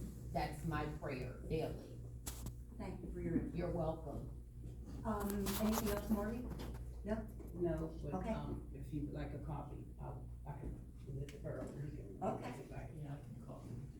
Fire company report. So, my name's Corey Brindle, I'm secretary with Mount Union Fire Company. The fire chief, president, and vice president could not be here today due to prior commitments and working commitments. So, Mount Union Fire Company ran 21 calls for the month of November. We accumulated 108 man-hours with 14 different members responding to incidents. Our average response time was just under 8 minutes, and we averaged 4 personnel per call. Now, I'm sure a lot of people don't know, when you dial 911, help does not come right away. There is a 5-minute delay before your firemen are notified. That is 5 minutes that dispatchers are typing up the incident, attaching units, and dropping boxes. So, your 8 minutes is from the time that we are notified to the time a fire truck is staffed and out the door. It does not count the time that it takes for us to get to the scene. So if we have 8 minutes that we're waiting here for people to show up, you have 5 minutes prior that the dispatch center is waiting to dispatch us. Your call breakdown for the month of November were 4 calls from Mount Union Borough, 2 medical assists, 1 smoke in a structure, 1 automatic alarm, 3 calls for Shirley Township, 1 automatic alarm, 1 vehicle accident, 1 tree down, 2 calls to 3 Springs Borough for 2 building fires, 2 calls to Wayne Township for 2 ALS motor vehicle accidents, 3 calls to Mill Creek for brush fires, 1 call to Huntington for a house fire, 2 calls to McVeigh Town for a brush fire and a building fire, 2 calls to Smithfield for a mountain fire and 1 station transfer, 1 call to Mapleton for a building fire, and 1 call to Shade Gap for a barn fire. We have a few fundraisers this month and some community events. It hasn't been posted on Facebook yet. Santa is coming to town on top of the fire truck, lights, sirens, the whole get up on December 15th. There will be a parade through town, I think at 2 or 4 o'clock. And then he will be coming here to meet with kids thereafter. Like I said, it has not been posted on Facebook yet. It should be within the next coming days. We are slowly getting money back from our fund drive, and we want to thank the public again for their support. We did some traffic control for the tree lighting this past week. We had a good turnout, and it was, I think, thoroughly enjoyed by those in the community. We want to thank you again for the continued support of the Mountain View Fire Company. Respectfully submitted, Richard Walter, Chief 7. I am pleased to present as well your 2025 officers: President Jimmy Conway, Vice President Donnie Mortar, Financial Secretary Jamie Conway, Secretary Colby Brindle, Trustees Donnie Mortar, Kane Swope, Lester Seacrest. Your fire line officers: Fire Chief Richard Walter, Sam Raffensberger, Assistant Chief, Captain Jimmy Conway, Lieutenant 7-1 Willie Grove, Lieutenant 7-2 remains vacant. The only thing that I may add, this is no reflection on the fire company or my duties with the fire company. A lot of people in this town were more worried about the fire company than the police force. You need to worry about the fire company prior, because fire truck has 6 seats in it. This is a driver, officer, and 2 firemen.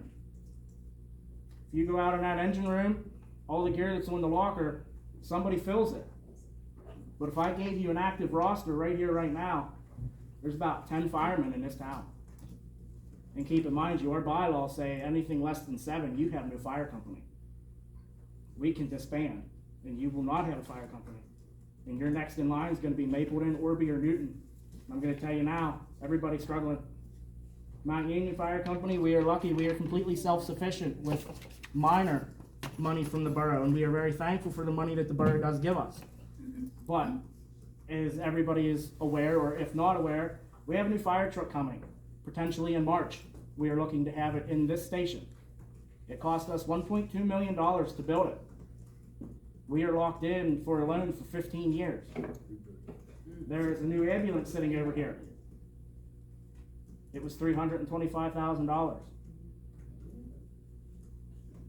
I don't have an EMS report to give you, but all I can say is if people in this town are more worried about the fire company and whether or not you have one, rather than the police department, Marsh, I thank you for what you do. And Jeanette, you're right. A lot of times, Mountain View Borough Police are there before a fire truck's there. Absolutely. I mean, they don't have the same equipment as we do, but car's on fire and somebody's trapped, he can most definitely pry the car door open and get them out. But I think, my personal opinion, you need to think about not only the police department, but the fire company. And weigh your battles between, would you rather have a police department or a fire station? Or both. Or an ambulance, or have all 3 of them. Okay, thank you. Thank you. So there's no EMS report? No. Maintenance report? Need my report to you guys. In your package.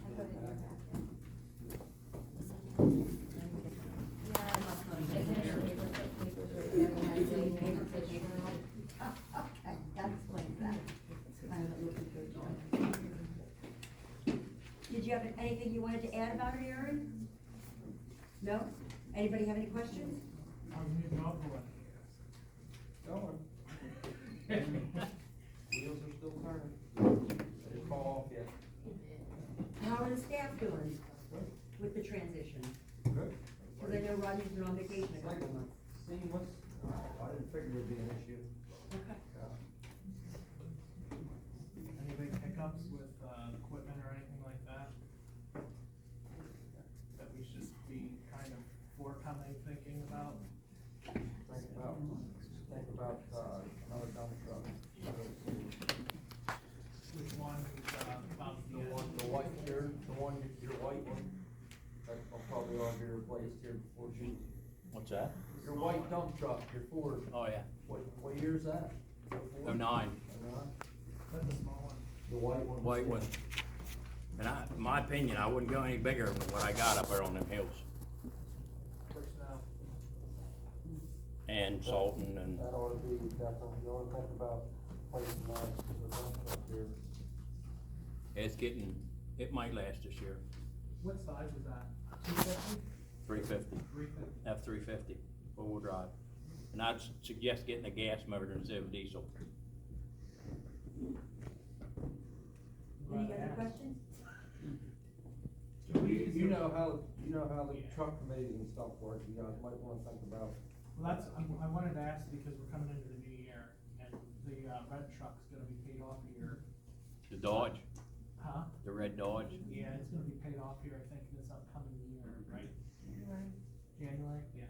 So it's gonna be paid off, so we might be able to consider a replacement plan. I'll be welcome to go along and help you with it, no problem. Now, is the dump bed and everything able to be pulled off and reused, or no?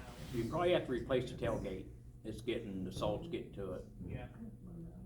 I was thinking we could buy just the chassis and reuse the bed, cause I know it's a stainless or aluminum bed.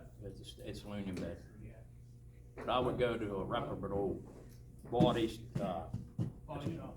yeah, I'm gonna put it out, that, the one we got on the Dodge truck is terrible. That was Maxwell. Maxwell, I would not suggest going to them. How's the back though? It's good, yeah. Skid steers, it's got like 130 hours. Yeah, it's due for service, I'm gonna It get it. just got done. Okay, anything else on that? Thank you guys. Thank you. Yeah, code officer report. Everything, you'll see the document, just like always on the mayor's report. For the numbers. Going in, we're in the holiday season, things slow down big time. People are dealing with with Thanksgiving. Christmas is right around the corner, so a lot of people are preoccupied otherwise. And it's winter has arrived finally. So things obviously are gonna be a little bit, they're gonna slow down, not dealing with crunch of the summer stuff. The only thing I had was I got this newspaper today at the store, and it was from the fourth, which I guess, is that today? Yeah, Yeah. this is today's paper. And there was a comment in here about the, town hall meeting, and I read the article. The only, it kind of perturbs me that because there was quoting in here. I don't know if things are incorrect or not, but if someone has something that they need to ask about, if it has anything to do with any position in this borough, I strongly encourage them to go and ask, just like Mark had said. It was quoted in here that there was just these expenditures under the position that I hold, and not all of those numbers are correct, and not all of those things that were said in here are correct. So you did get a police radio for $1,942.50. Radio was purchased Right. by Heath, not by Heath, the radio was purchased for approval by Heath. Heath doesn't have the authority to do that. I'm telling you what happened. Yeah. I was not involved with it at all. Are you saying you two didn't request it? I asked for it and they took it upon themselves to do everything. We had It was a safety meeting. safety meeting. I was not involved with it. The other thing that was. So put in that here wasn't is- incorrect, we did spend nearly $2,000 on a radio. What is incorrect is a $1,500 bulletproof vest. Now that I can't speak to, that wasn't me that It's said a that. $1,500 bulletproof vest. The vest that was purchased was clear back in 2019. Wayne Quarry made the motion whenever I requested it. The meeting was held during COVID at Riverside Park. And the vest only cost $500 and some. And the vest is for needles, knives, and small handguns. And that vest is worn whenever I cannot have the police go with me, and I have to go to a house where there are either known drug activity or known violence. And there was uniform money that was approved for your position as There well. was uniform money, that was something he put in, was $200, and that was whenever he contacted me about how can we put things in place to get things to better serve. And that came about because over the years, I have ruined personal clothing that I have not expected the borough to reimburse me for while doing my job. So I said to Heath, can you put $200 in per year so I can have set clothes, so I'm not ruining my personal clothes? So here's the thing, you're a non-union part-time position, there is no uniform allowance. Correct. And whether Heath knew that or not, if Yeah. not, he doesn't have the Correct. authority. The president doesn't have the authority to do anything other than to run meetings. There is no understand that. separate authority. That was just a request from me as a staff person, so. I understand, they can, should have come to Borough Council. So I can stop spending my money, because effectively, I do this job for free. By the time, because I don't bill the borough for mileage. Why not? Because I do it out of courtesy, But because you that's- wouldn't be able to afford my mileage. The amount of mileage I put on every year, and what you'd be paying now, is probably $2,000. But that would be something that And should be discussed by Borough Council and not decided by Alex Brendo as the code enforcement officer. I understand that. It would be like asking Taylor not to bill us for when she gets calls from council members and they keep her on the line for an hour.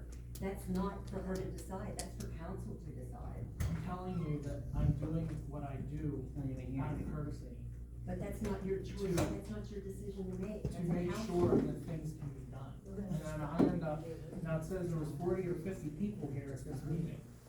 And now there's 40 or 50 people, and God only knows however many other people have read this, that are now misinformed about stuff. What are they misinformed about? Well, there was. There's a things in $2,000 there. radio and there's over $200 in uniform, there's no And I also misinformation. know, they're citing a cell phone. I do understand you have I have a borough cell phone. I have a borough cell phone because people were pissed because whenever I started, I had to use my personal phone. And I would return phone calls at So their time. there's of nothing in there convenience. that's incorrect other than somebody said So- something about a vest that was not the So- right amount of money. The point I'm trying to get across is there's people that cannot separate Alec from the position. So now I'm being made to look like a jackass, But and you- I'm spending all of this money. But you are in the position, you I can't am. separate that. You guys absolutely can, it's not me. Yeah, I was gonna say, it's not me. People can absolutely separate Alec from the position, if they choose not to. They do it for reasons. They do not separate. I'm gonna use Marsh as an example. I see it on Facebook. I just saw it last week. Instead of separating the position from the person, they immediately go to the staff member. And that goes for across the board. I'm not following what you're saying, I'm sorry. You said you wanted people to come to you. If you have a question And you are about the code expenditures or something, like. And I like the- did like ask, the I vest asked you about the $2,000 Like the radio, vest and you thing. said And I to told me, you the same it's too thing I long of a just told story you. to go into. I just told you I had the same thing I just told you then. But did you hear what I just Did. said? Did you hear what I just said?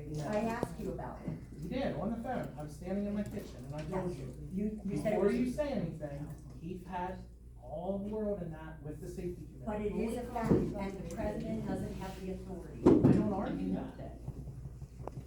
Then if you know that, then it shouldn't be accepted with the president making his decision for $2,000 I had radio. nothing to do with it. You did, you asked for it. You just said So I that. can ask for something as an employee. It comes to borough council through the mayor. There's a question. They just, Yes. I just asked them about a dump truck. Okay. Yeah. Okay. Are we ready to move on, or are you done? Okay. Mayor's report. Real quick, we got a letter from Lisa Covert on thanking Fulton Marsh for the toucher truck, very professionally done. We do that every year. Thank you for that. The second thing is, the tree lighting I feel was a very good success. And I appreciate everybody that came together for that. A lot of work pulled off, and I'd like to guess how many people were there, but there was a lot.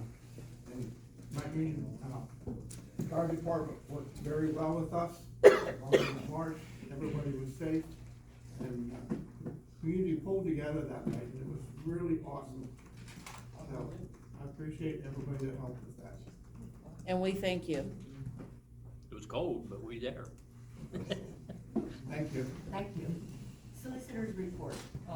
We received only one bid for our tax anticipation note. That was from MCS Bank, who's provided the loan to the borough for the tax anticipation for every year since I've been your solicitor. And many years before. We're borrowing, $125,000, the interest rate would be 5.49% fixed for, a year. Cheryl had asked me informally whether we could pay that off in a sooner time period we can, and would effectuate the savings of interest by doing so. Their origination fee is $625 as part of the loan amount. So I would need council to accept MCS's proposal, so I can prepare the paperwork to have the loan completed on January 2nd. I make the motion that we, accept, MCS's bid. I'll second it. All in favor? Anybody opposed? And then a corollary to that would be to authorize our president to sign, our president secretary to sign the documents that I prepared. Because they'll be signed before we meet again.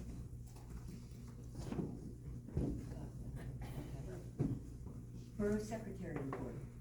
No, Oh, I'm you not- need that now. Yeah, that I'm sorry. motion, if Oh, you the would, motion. just so it's in the record that you're approving, having our president and our secretary sign the document For the loan. for the loan. Okay, do we have a motion for that? I'll make a motion. Nicole, do we have a second? Mike, thank you for the second. All in favor? Anyone opposed? Okay, approved. That's all I have. Thank you very much. Borough secretary report? Oh, you do? Okay. Okay, old business, the 2025 budget. So, as a result of, what has occurred so far, which is that Heath, the former president, prepared a budget and presented it, to Borough Council.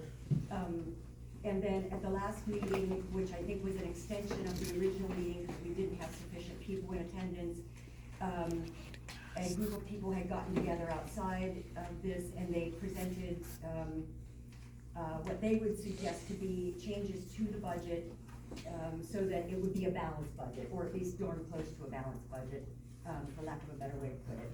And so first of all, we appreciate everybody doing that, and are glad that we got that information. The finance committee people, which would be Joan and I, as well as Taylor, something just didn't look right to me on those budget pages. I just kept thinking, some of the numbers don't make sense. And it was just similar to the whole thing of why did we have $30-some thousand under engineering when it wasn't engineering. And so, I gotta find my reports. I've got a lot of budget papers here, sorry. So Taylor and I went through it line by line, and what we identified was that, and you were given 2 reports, I think, prior to this meeting. What we identified was that, there should be some additional real estate taxes current that should come in, because we do have the senior loss now, and they will owe in 2025, the additional monies. We added a minimal amount to it, but wanted to make sure that was captured in there. So instead of 320, it'll be at 324. I gotta get my other paper to see what all changes. Hold on, I gotta find my paper.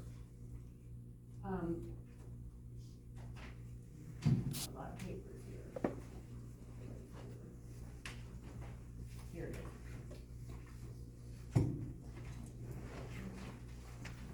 Okay, so, if you go to, so that was that suggested change. Under fines, we didn't make any changes from what was recommended. We don't recommend any changes from what was recommended by at the meeting last time. You wanted to take it to 12,500, and I think we left that there. We recommend leaving that there. Is that correct? I want to make sure I don't get it Yeah, wrong. we just separated, we did Sorry. 10 in the police and then 2,500 in Alec. Okay, yes. On the real estate current, Yes. you said that you added to it. The one I have on 11/19 says 325. She's talking about the one I gave you from, that says 1127, that's the one that her Yeah, and that's I the one we wanna posted look at. on. I gave You got two an old copies. report that it's not correct. Yeah, it's less than that one was. I gave you 2 copies when yeah, one has at the top 1127, that's the one she's referencing, that's the one that her and myself and Kristen worked on. The 1119 is the one that you guys proposed. See, Does that make sense? I should have highlighted it, but I didn't. If you go down under, good question, if you go down under 361, which is general government, and you look at the township, so it'd be 361, 650, is it? I'm gonna try to keep going straight through these. So this would be on the revenue side. 361, 650. Taylor said that she knows that number won't be 4,500 for this year, which is what was on the previous, what Keith proposed, and that she is aware that we're getting 7,500 this year. Is that correct? Yes, we're going to this year. Yeah, and so it'll be up for next year as well. The billing went up this year. Yeah, so that'll be additional revenue that we can expect in 2025 at 7,500. Does that make sense to everybody? Any questions on that? And that was it under the revenue. Under the expense side, excuse me, under the first category, which is the governing body, 100, which is personnel services, I just kept staring at this number going, this can't be right. And so she and I went through the wage information for everyone, and what we figured out is what we figured out that he did, and he probably didn't even realize, is that he had 1/3 of the wages for the people who belong in that category, but there won't be Rodney all year long.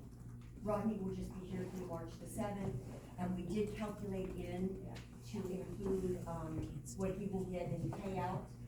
He's using almost all of his vacation in these final months of his employment through March 7th. He'll have a little bit of comp time left, he'll have some sick time, and that gets paid out at 50%. So we calculated all of it, and that number of 45,000 was too high. Now, I do wanna tell you also that what we wanna propose, in the personnel committee as well as Taylor, is, and once we go through the whole thing, you'll see why, but I wanna say this up front. We don't believe that the right thing to do is to not pay our non-union people. We know all of our union people will get their raises, but we don't believe that that means the non-union people shouldn't get some kind of a bump in their pay as well. We count on them. Whether it's Ron doing snow removal, or it's Aaron being the foreman, or it's Taylor being the secretary, or it's Phyllis, I see Phyllis back there, being the receptionist. So we don't want them to get nothing, is what we'd like to propose. And so we took a look at that too, and as you can see, and I think this would be better discussed in executive session at the next meeting, that we can go over what we were proposing, but it brings that number down from 45,000 down to 43,000, I think is what's there. Is that right? Yeah. Okay, so that helps a little bit. And the other thing is,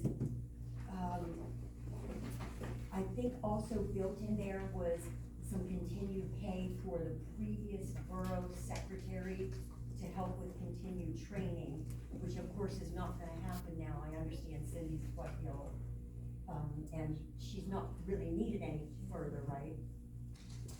I mean, you have what you need. If something random comes up, I would call her, but other than that, she hasn't really. Most of the training has been completed. She put a lot of energy and effort in with there being no borough manager.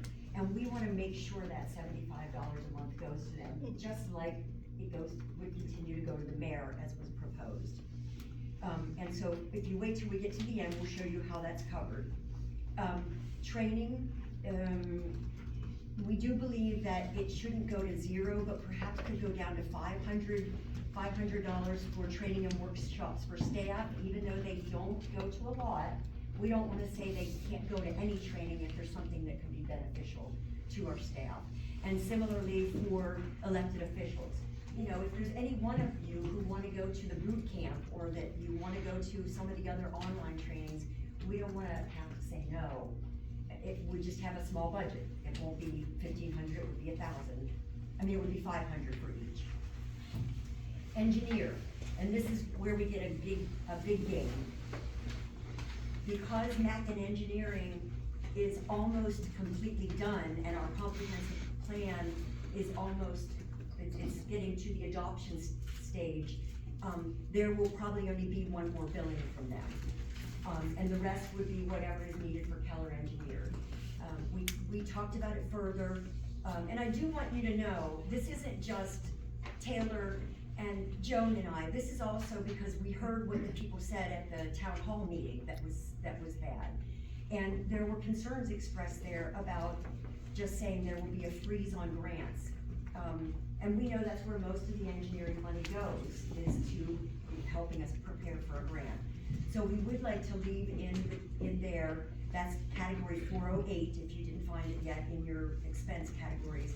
We would like to have that be at 6,000 as opposed to at 3,000, so that if there are some things that we do need Keller Engineers for, there's at least a little wiggle room. This year, we will have spent about $6,000 with that organization for the general fund, okay? The next thing is for police. We're in agreement with your recommendation. It will reduce that category by $42,000 for the whole category. For the wages and everything else, it even goes beyond that and is more like $75,000. So you guys were right on target to take it from 5 down to 4, which was discussed at the last meeting. I have a little note here about that 310 under police. What's 310? Professional legal. What is it? That's professional legal. Oh, We add that's that. just to split it out between We just what, did it so they actually have line items, so if a bill comes in, we don't slap it in miscellaneous, you know So that you can exactly what see. you're paying. So what Trista did for me is she broke it down, what she's paid, and then I went in and created new lines so that next year, It will show there's on all not a the reports. miscellaneous line, you know exactly what you paid for in that category. and They then, better give you a salary increase, cause you're doing a lot. well, we're gonna discuss that. I know you are, I just wanted to say that. I'm hoping anyway. But that's a lot, I mean, I'm hearing it, and she's doing a lot. We don't have a borough manager, so there's a lot on We our don't plate. need one, she's Yeah. doing a wonderful job. So, thank you for your input on that. Yes, So thank category, you. I'm sorry?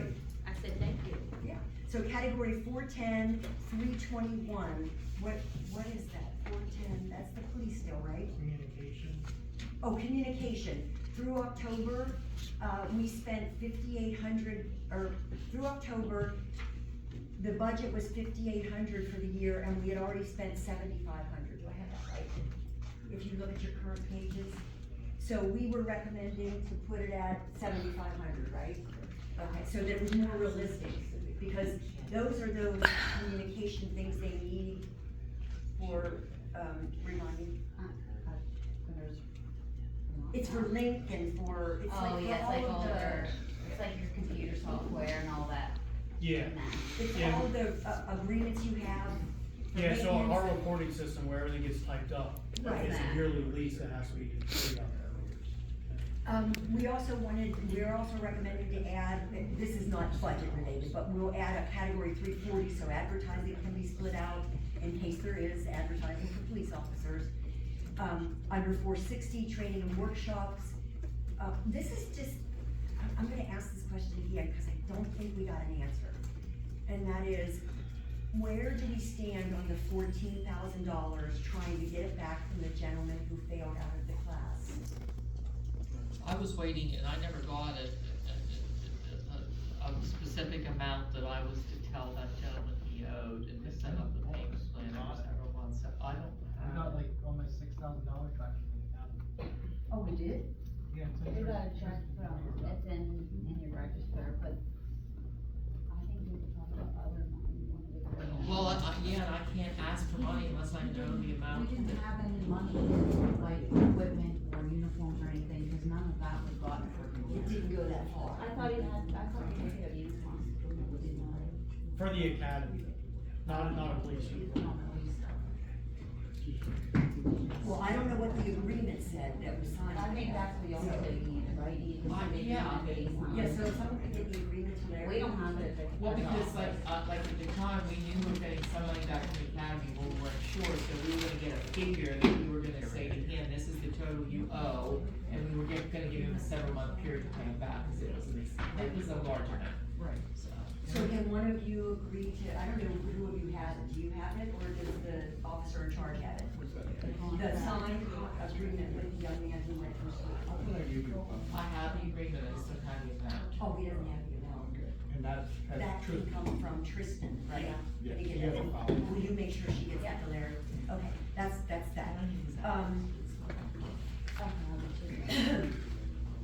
I believe you wanted to decrease the equipment and ammo and, so the training and workshop, should it be at?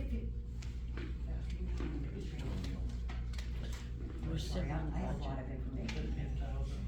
Yeah, because we didn't know if you were gonna pursue hiring a full-time officer, so we left that in there in case you do. Does that make sense?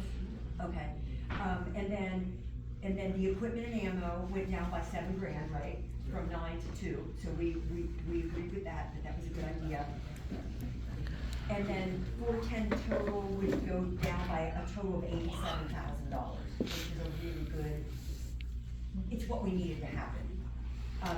We did go then on to 413, code enforcement, and don't take this personal, but we would be putting in 0 for uniform. It is a non-union part-time position. Our non-union guys who work on the street department, they don't get any money. Ron hasn't gotten money since he retired, and he's a non-union part-time person. So we're recommending that be at 0. Training and workshops would be down by, $1,800, if I remember. That's under category 460. Do I have that right? 460. I think we split that between you and the zoning, since it's the same, right? I don't know. Oh, it's 413, I'm sorry, it's in 413, 460. Yeah, I'm so sorry, my apologies. This was really hard, this was quite a process to go through. So 413, 460, we recommended putting at $250 for the next year. Which is what it was last year. Then we must have been, And as what you we recommended. just created a line in there because it didn't have any in there, it was only in That's zoning. right. So I created a line, so there'll be one in there and in zoning, so you both got it. And the same thing in Yeah. zoning, we recommended it be put down to 200, I think we agreed with you on what you wanted there. I think it was down $50, so it went down by 200. And then under 430, general services, again, the personnel services, we went through every single person to make sure we had all the right people in there. So that would be Rodney and Aaron, a third of Rodney, a third of Aaron, a third, I forget. Anyway, and what we were given is not correct, information, because Rodney will be leaving. And so that can go down by $12,000 from what was in there in the budget. And I think that was it. So if you look at the final numbers, that would put the revenue, no? It was the park program back in there. Oh, we did put the park, I didn't write that down. My apologies, it's not in my notes. We recommended returning the parks program for the children, which was $5,750, if I'm not mistaken. $5,650, excuse me. And so then you can see the total of the revenue is $1,039,050, and the expenses would be at $1,008,336. So we would still have an excess, is If I what I'm did my trying to get math at. right, we would be up 27,547. Yes, and I wanna tell you that everything that we built into this, it includes those pay increases. And also the wiggle room. And that leaves us a little wiggle room too. I think it's, Any comments? I think it's important that we try to put back as much as we can, because I was looking just in our reserves of our general fund. I mean, I know that that's not all of the accounts, but with those two, we're down to 221,000 change. You're talking about the Pliget accounts, The is that what you're talking about? reserve for Pliget and then the general fund that we've been trying to save.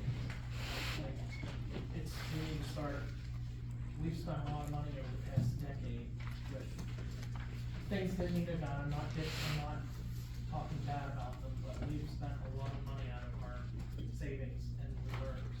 And I think it's great that we can show that we might be able to put a little bit of money back.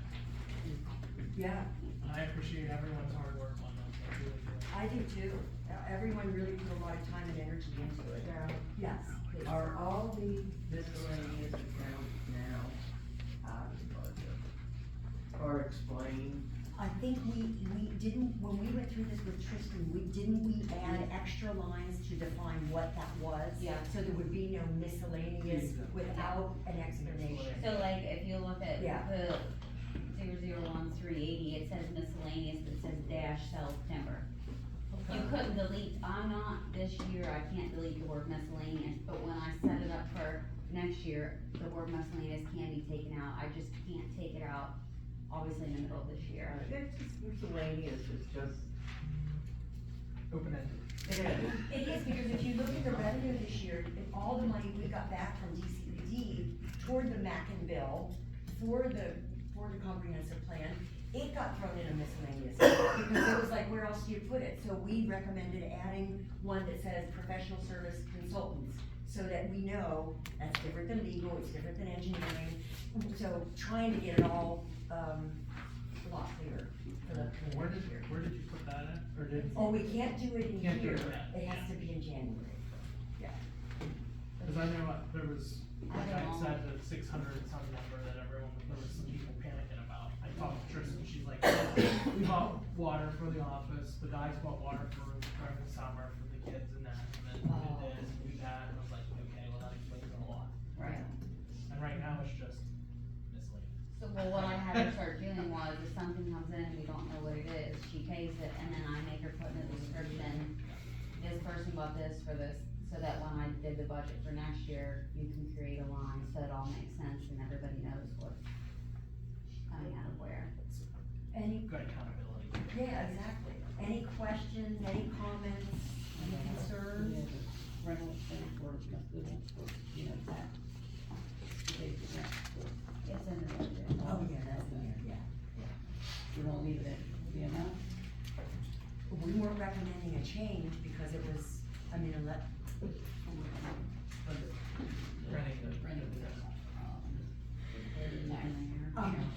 let me make sure council, is council done with any, do you have any comments or questions right now? I appreciate all the time and energy that was put into it. I do too, thank you, both what you guys did on the front end and what we did further down the line. Does the public have any questions? Wait, or comments? get the key from Cindy? You know, I don't think we did. The last time she came in, I'm pretty sure I have it in my desk. Oh, good, okay. She That's a came good in. point.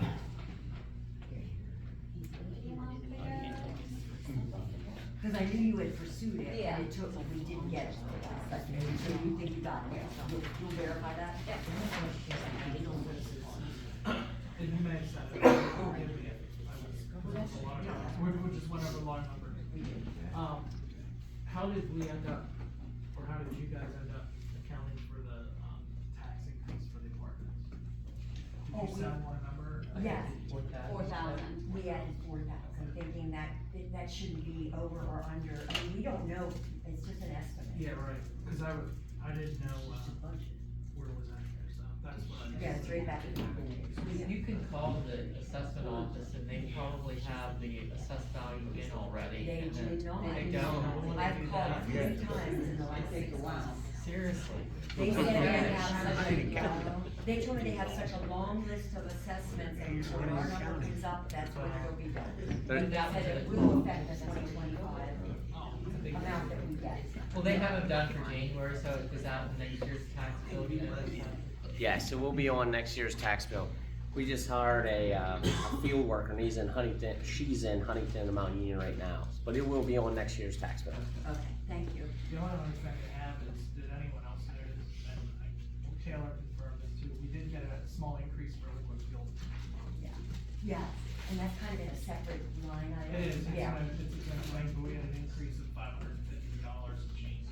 that's a good thing, so, yeah. Anything helps the cause. So would anyone like to make a motion to approve the budget as dated, 11/27/24, which is a balanced budget. I make that motion to approve the budget as of 11/27, all the work that was done.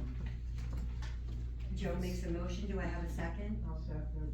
Sharon seconds it, all in favor? This will, Oh, this will, our motion will eliminate the need to meet at the end of the meeting. oh, will it? Well, did you advertise the tentative budget? I did. Okay, then Yeah. yes, this will be your Oh, final yes. budget. And, yeah. Oh, but we have to, I have to ask, all in favor?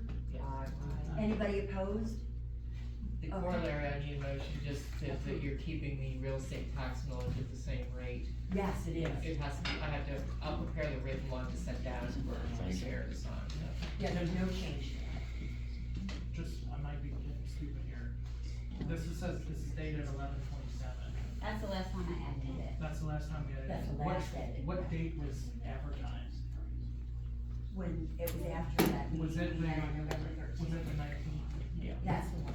And the idea is the tentative budget is a working point to Correct. start, so you Right. progress and now your final budget takes So- into all the work you've done. Like, the reason behind that question is, was it allowed to report this? Correct. The 27th. Correct.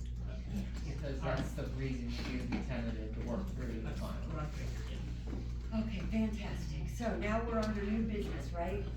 Oh, I thought I did. I was like, hey. Oh, we went to vote again? No, I thought you voted. We did. Oh, make sure. Joey made the motion, Sharon, and we all said approve, is that, okay? Okay. New business, and under new business is the subject of, the laborer going to the wastewater plant operator position. And I just realized, I don't know what I need the council's approval on. Is it we wait till the January meeting, have the executive session, talk about the personnel issues, and then vote on it, or, I'm feeling like I don't know what to do on this subject, sorry. Normally, you would meet in executive session to talk about these different wage and benefit packages, and then you come out after you've Okay. reached some sort of tentative agreement in executive session, then you formalize it in a public vote. Okay, very good, then we'll do that at the next meeting and make sure that's done properly. So I guess that didn't even need to be on the agenda. Okay, in terms of letter B, council size, I think this is where we would be asking if there is an interest. Would anyone like to make a motion to reduce council size from 9 members to 7 members through attrition? I'll make the motion. You'll make the motion, Sharon? Second. Nicole seconds the motion, all in favor? Aye. All opposed? Marty, you opposed? Marty's opposed, okay, just for the record. Okay, and I don't like to do it, but I have to do it. Okay, approved. With, and then we already discussed after-hour staff communication, sorry, I duplicated that. Council communication with solicitor. It's the other thing that I think our borough council needs to get firm on. Who has the authority to contact the solicitor? So that we can make sure we're managing our expenses in that regard too. Because what we don't want is, different council members contacting Larry, especially if Taylor already contacted Larry about the same subject, or the council president already contacted. So, do we want to have any discussion about this and what we think is the right thing? With appropriate. Well, one thing, communication is very poor across the board as far as not knowing who's talking, we don't know what Taylor or what you were talking to him about as far as duplicating anything. Do you know what I mean? Yeah, how does that usually work? That's why I tried the group emails, but it didn't work out good for me last week. So I just figured now, from now on, I'll just email everybody and then give an answer. Oh. But And then we're paying the solicitor to read emails that aren't necessary. You're gonna call them about the same email anyway. Oh. If And then everybody gives maybe- their opinion and then Taylor calls as the point of contact. Okay, let's try that. Why don't you just make a point person? Hey, I'll talk to anyone that calls, whatever. Calls about. So, say that again, I'm sorry. And can he just vote custodian or agent or whatever, you know, but the person to contact. Calm down, Mark. Oh, okay, so what you're saying is, all of council can be notified the subjects to discuss, what's your input on it, and then Taylor can be the point person to reach out to the Nobody solicitor. else should be called. Now, of course, if there's an emergency, that changes everything, but I'm just talking non-emergency. Does that work for you? That's fine. Okay, that's what we'll do then. And I would know, like, if I talk 2 minutes or something, a lot of times, I don't write the time down.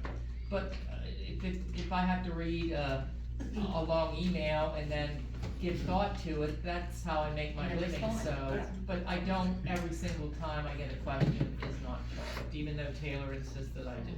It's not checked. You have. I think I'm fair in what I build a borough. Can I ask a quick question? Did you review the appeal form for the parking tickets? I emailed it to you. It looked fine to me. I think I did review it. I don't know that I ever sent you a response. It was fine. Okay.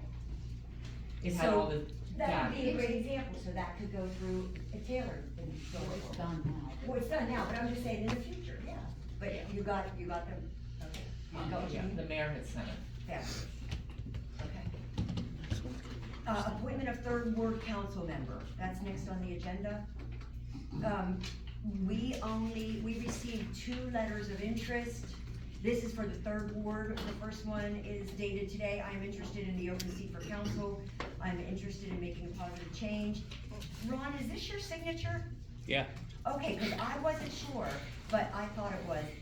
But you're in the second ward, right? Hi. Yeah. Where do you live? Okay. Oh, you're in the second ward.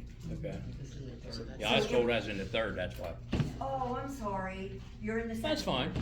But thank you for your interest, Yeah. appreciate it. The other one says to Mount Union Borough Council, I would like to be considered for a seat on the Borough Council. To fill the vacancy in the third ward, your consideration is greatly appreciated. Thank you, Louis Tress. He's in the third ward, he's on Milford Street in the east side. Buddy. Is anyone in the audience interested in, I don't know what we usually do here. Do we- You can do anything, there are no formal rules on how you make an appointment, we just have to do that, and their deadline is. Cause we have 30 days. Yeah, we have 30 days. And that was from the 13th, so And I actually did- you could meet before the 13th to do it, because you didn't accept the resignation till the 13th, because we didn't have a quorum a week before. Okay, so we only have one applicant for the position at this point, anybody else? Council aware of anyone that's expressed interest? So I guess we take a vote on the one that we received? I'll talk to her. Okay, so, And I would note, the term expires 12/31 and 12/31 so it's it's like a 1 year essentially. it's exactly a 1-year term. Okay, so we have a nominate, or, do I have a motion, do we make a motion, same as always? Yeah. Do I have a motion to approve the request by Louis Tress to serve on Borough Council for this vacancy? I make that motion. I'll second. Joe makes the motion, Marty seconds it, all in favor? I'm sorry? Oh, you want a roll call? Absolutely, sure. Do you wanna do a roll call vote? You Yes, just you call do. the names and mark down how they vote. Put them at the table and There ask we them, go. you have to write down how they vote. Yes. All right, Sharon? Do a yes category and a no category, we'll see where it ends up. Huh? Nicole? No. All right. Mike? Al? No. Cheryl? Yay. Yes. Marley? Steve? Joan? Yes. It's 4-4. Oh, boy, that means And I ten, think that right? means the mayor has to make the final vote, isn't that how that works, when there's not more members of council? We go to no. What did he say? He said no. Did you say no? Okay. It would have failed as a tie anyway.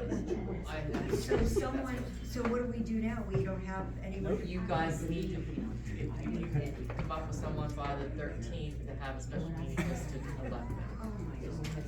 And what do we do? Then the next step would be the vacancy board, who serves on our vacancy board. I never even heard of a vacancy board. We do, you just haven't been the names I Used to don't be Jerry Shapiro. That's probably something that's never been done. I've never heard of it. A vacancy board here. It's just like a lot of times, if you're missing one, you have an even number, and then council would reach like a tie, and I don't think I vote on that, I'm not so sure of that. But irrespective of that, if there's a tie, then that vacancy board member steps in to give you an odd number, so that you can have a vote that wins or loses. That's the theory of the vacancy board. So it sounds like that's something that needs to go on the next agenda? Well, we can do an appointment for, as part of our January appointments for the year. Unless you wanna put you're gonna be 8, like right now, we have 8 people, so if you gather again, you've gotta have 5 votes. And then the next step would be going to court, which like is it's a waste of our resources, like come up with somebody and get it done. Are you talking about for a vacancy, are you talking about for this position? We have to go to court if we don't feel it? Well, the judge would be the next step after the vacancy. Yeah. If you wanna appoint someone to the vacancy board tonight, you can do that, and then they can help you make the decision after, so. So we have to have another meeting by December 13th. You don't have to, but if you don't, you lose your right to make that decision. Carol, who was the second on that vote, because I missed it? Second was Marley, they seconded it? Yeah, Joan was first, Thank Marty you. was second, thank you. So what do y'all propose to do? Have to set up a meeting for December 13th? Larry? You could do that, you can appoint someone in the meantime, just in case there's a tie, Well, but. how would we appoint someone? But that, right now, it's still in the hands of council, we have 30 days, so you don't need the vacancy board member till after that 30th day. If you're deadlocked, then the next step would be bring the vacancy board member in, and then they would tip the balance one way or the other. The vacancy board is someone not a council. Correct. And a vote, it's a registered voter in the borough.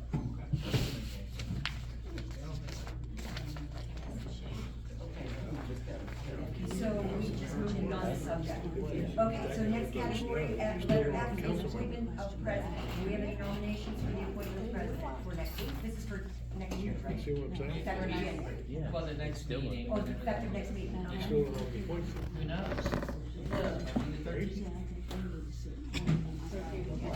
Okay, we're gonna finish the meeting, everybody, one meeting. Do we have any nominations for president? Is this for, I'd like to amend the agenda to reorganize for both president and vice president. You can't do that. It comes the next thing.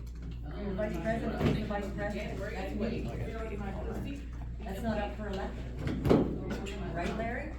Any officer of the council serves at the will of council, so they can be changed at any point. Oh, at any time? Correct.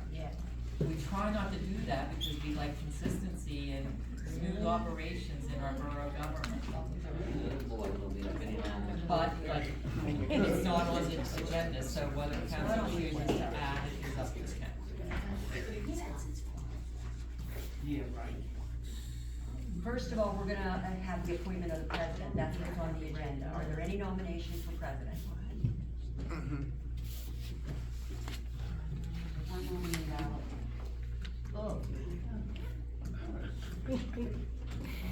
Are there any other nominations for president? I nominate Cheryl.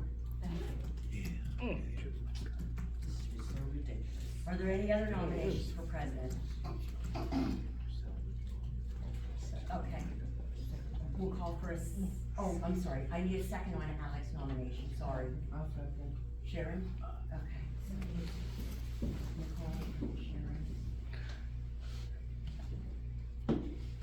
And then, One vote at a time. and then Joan made, Joan Well- made the second on Cheryl, or do we do?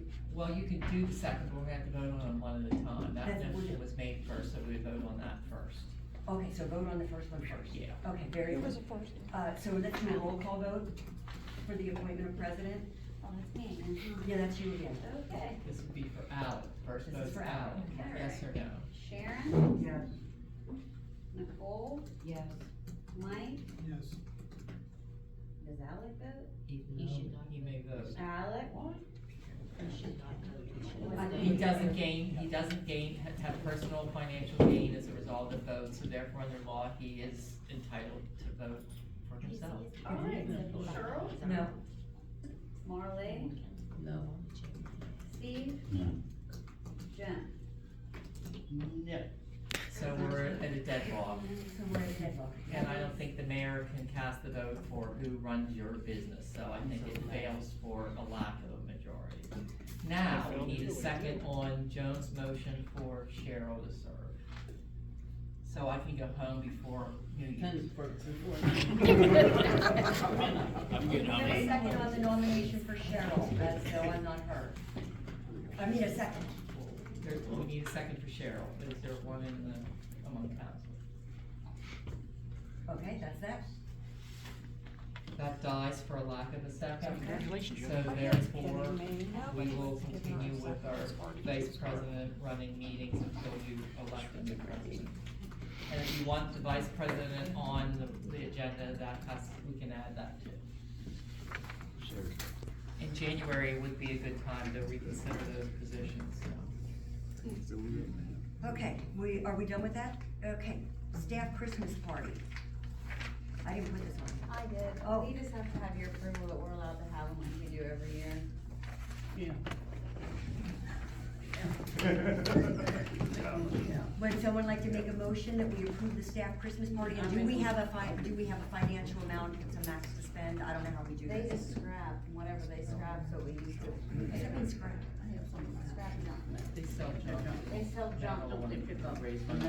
Oh, I didn't know that. Yeah, if we do It a doesn't water come line out or of- something, there's a big piece of steel pipe. It doesn't come out of borough. Oh, okay. So the borough doesn't pay for it. Well, would someone like to make that motion? I make the motion. Marty make the motion? Do I have a second? I'll second. With that mic or out? Mike, here, sorry. All in favor? Hold on, Taylor, do you have the Bruce, date? She doesn't know yet because she has to call around to see. But you'll put that on the Facebook page so that we know. And it'll be just part of the day. It's Yes. not a whole day. No. It's just a lunch, and it's a Christmas Yeah. party. Yeah. All in favor? All opposed? Sure. Approved. And I need to have, I'm sorry, did you have something before we adjourn? Yes, one thing. Yes. A constituent came to me, with concerns of the, Oh, this new business. Victoria Gallery.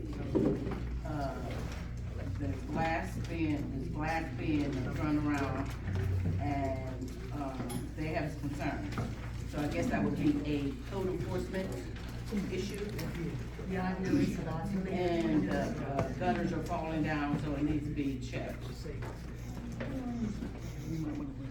It's, I've looked into it, of course, every day the school lets out, kids will pick something up and throw it through the That's windows. right. So, Oh my God. that's why the windows are being broken. In the past, I've attempted to reach out to the owner because there's something weird with that. It's, I don't own it, he owns it, I don't own it, he owns it. Is it one of the chill codes? It's one of them, yeah. Oh, it's Oh, so bad. Well, I will offer to you. It's not mine. It's the other one. I will offer to you, Randy. I have a good relationship with both Mike and Randy. So if I can help in some way, I'll help. I'm not saying I can, I'm just saying, but that's that whole broken window thing. Once the windows start getting broken, then people think That's it's what's just a fun happening. time and here, yeah, exactly. And we need to stop it, right? And that's where the infrastructure works. The council. We don't have a dangerous structure. We do, it's a process. So should we put it on the next agenda? There's a process we follow. Or so should we put it on the next agenda or no? At this point, yeah. Okay. Joe, did you hear that? He'll check it out and advise us further, but it's on his agenda. Do I have a motion to adjourn or anything more? I'll make a motion to adjourn. Okay. Sharon and Nicole, by for second. All in favor? Y'all agree with me? All opposed? Merry Christmas. Everybody.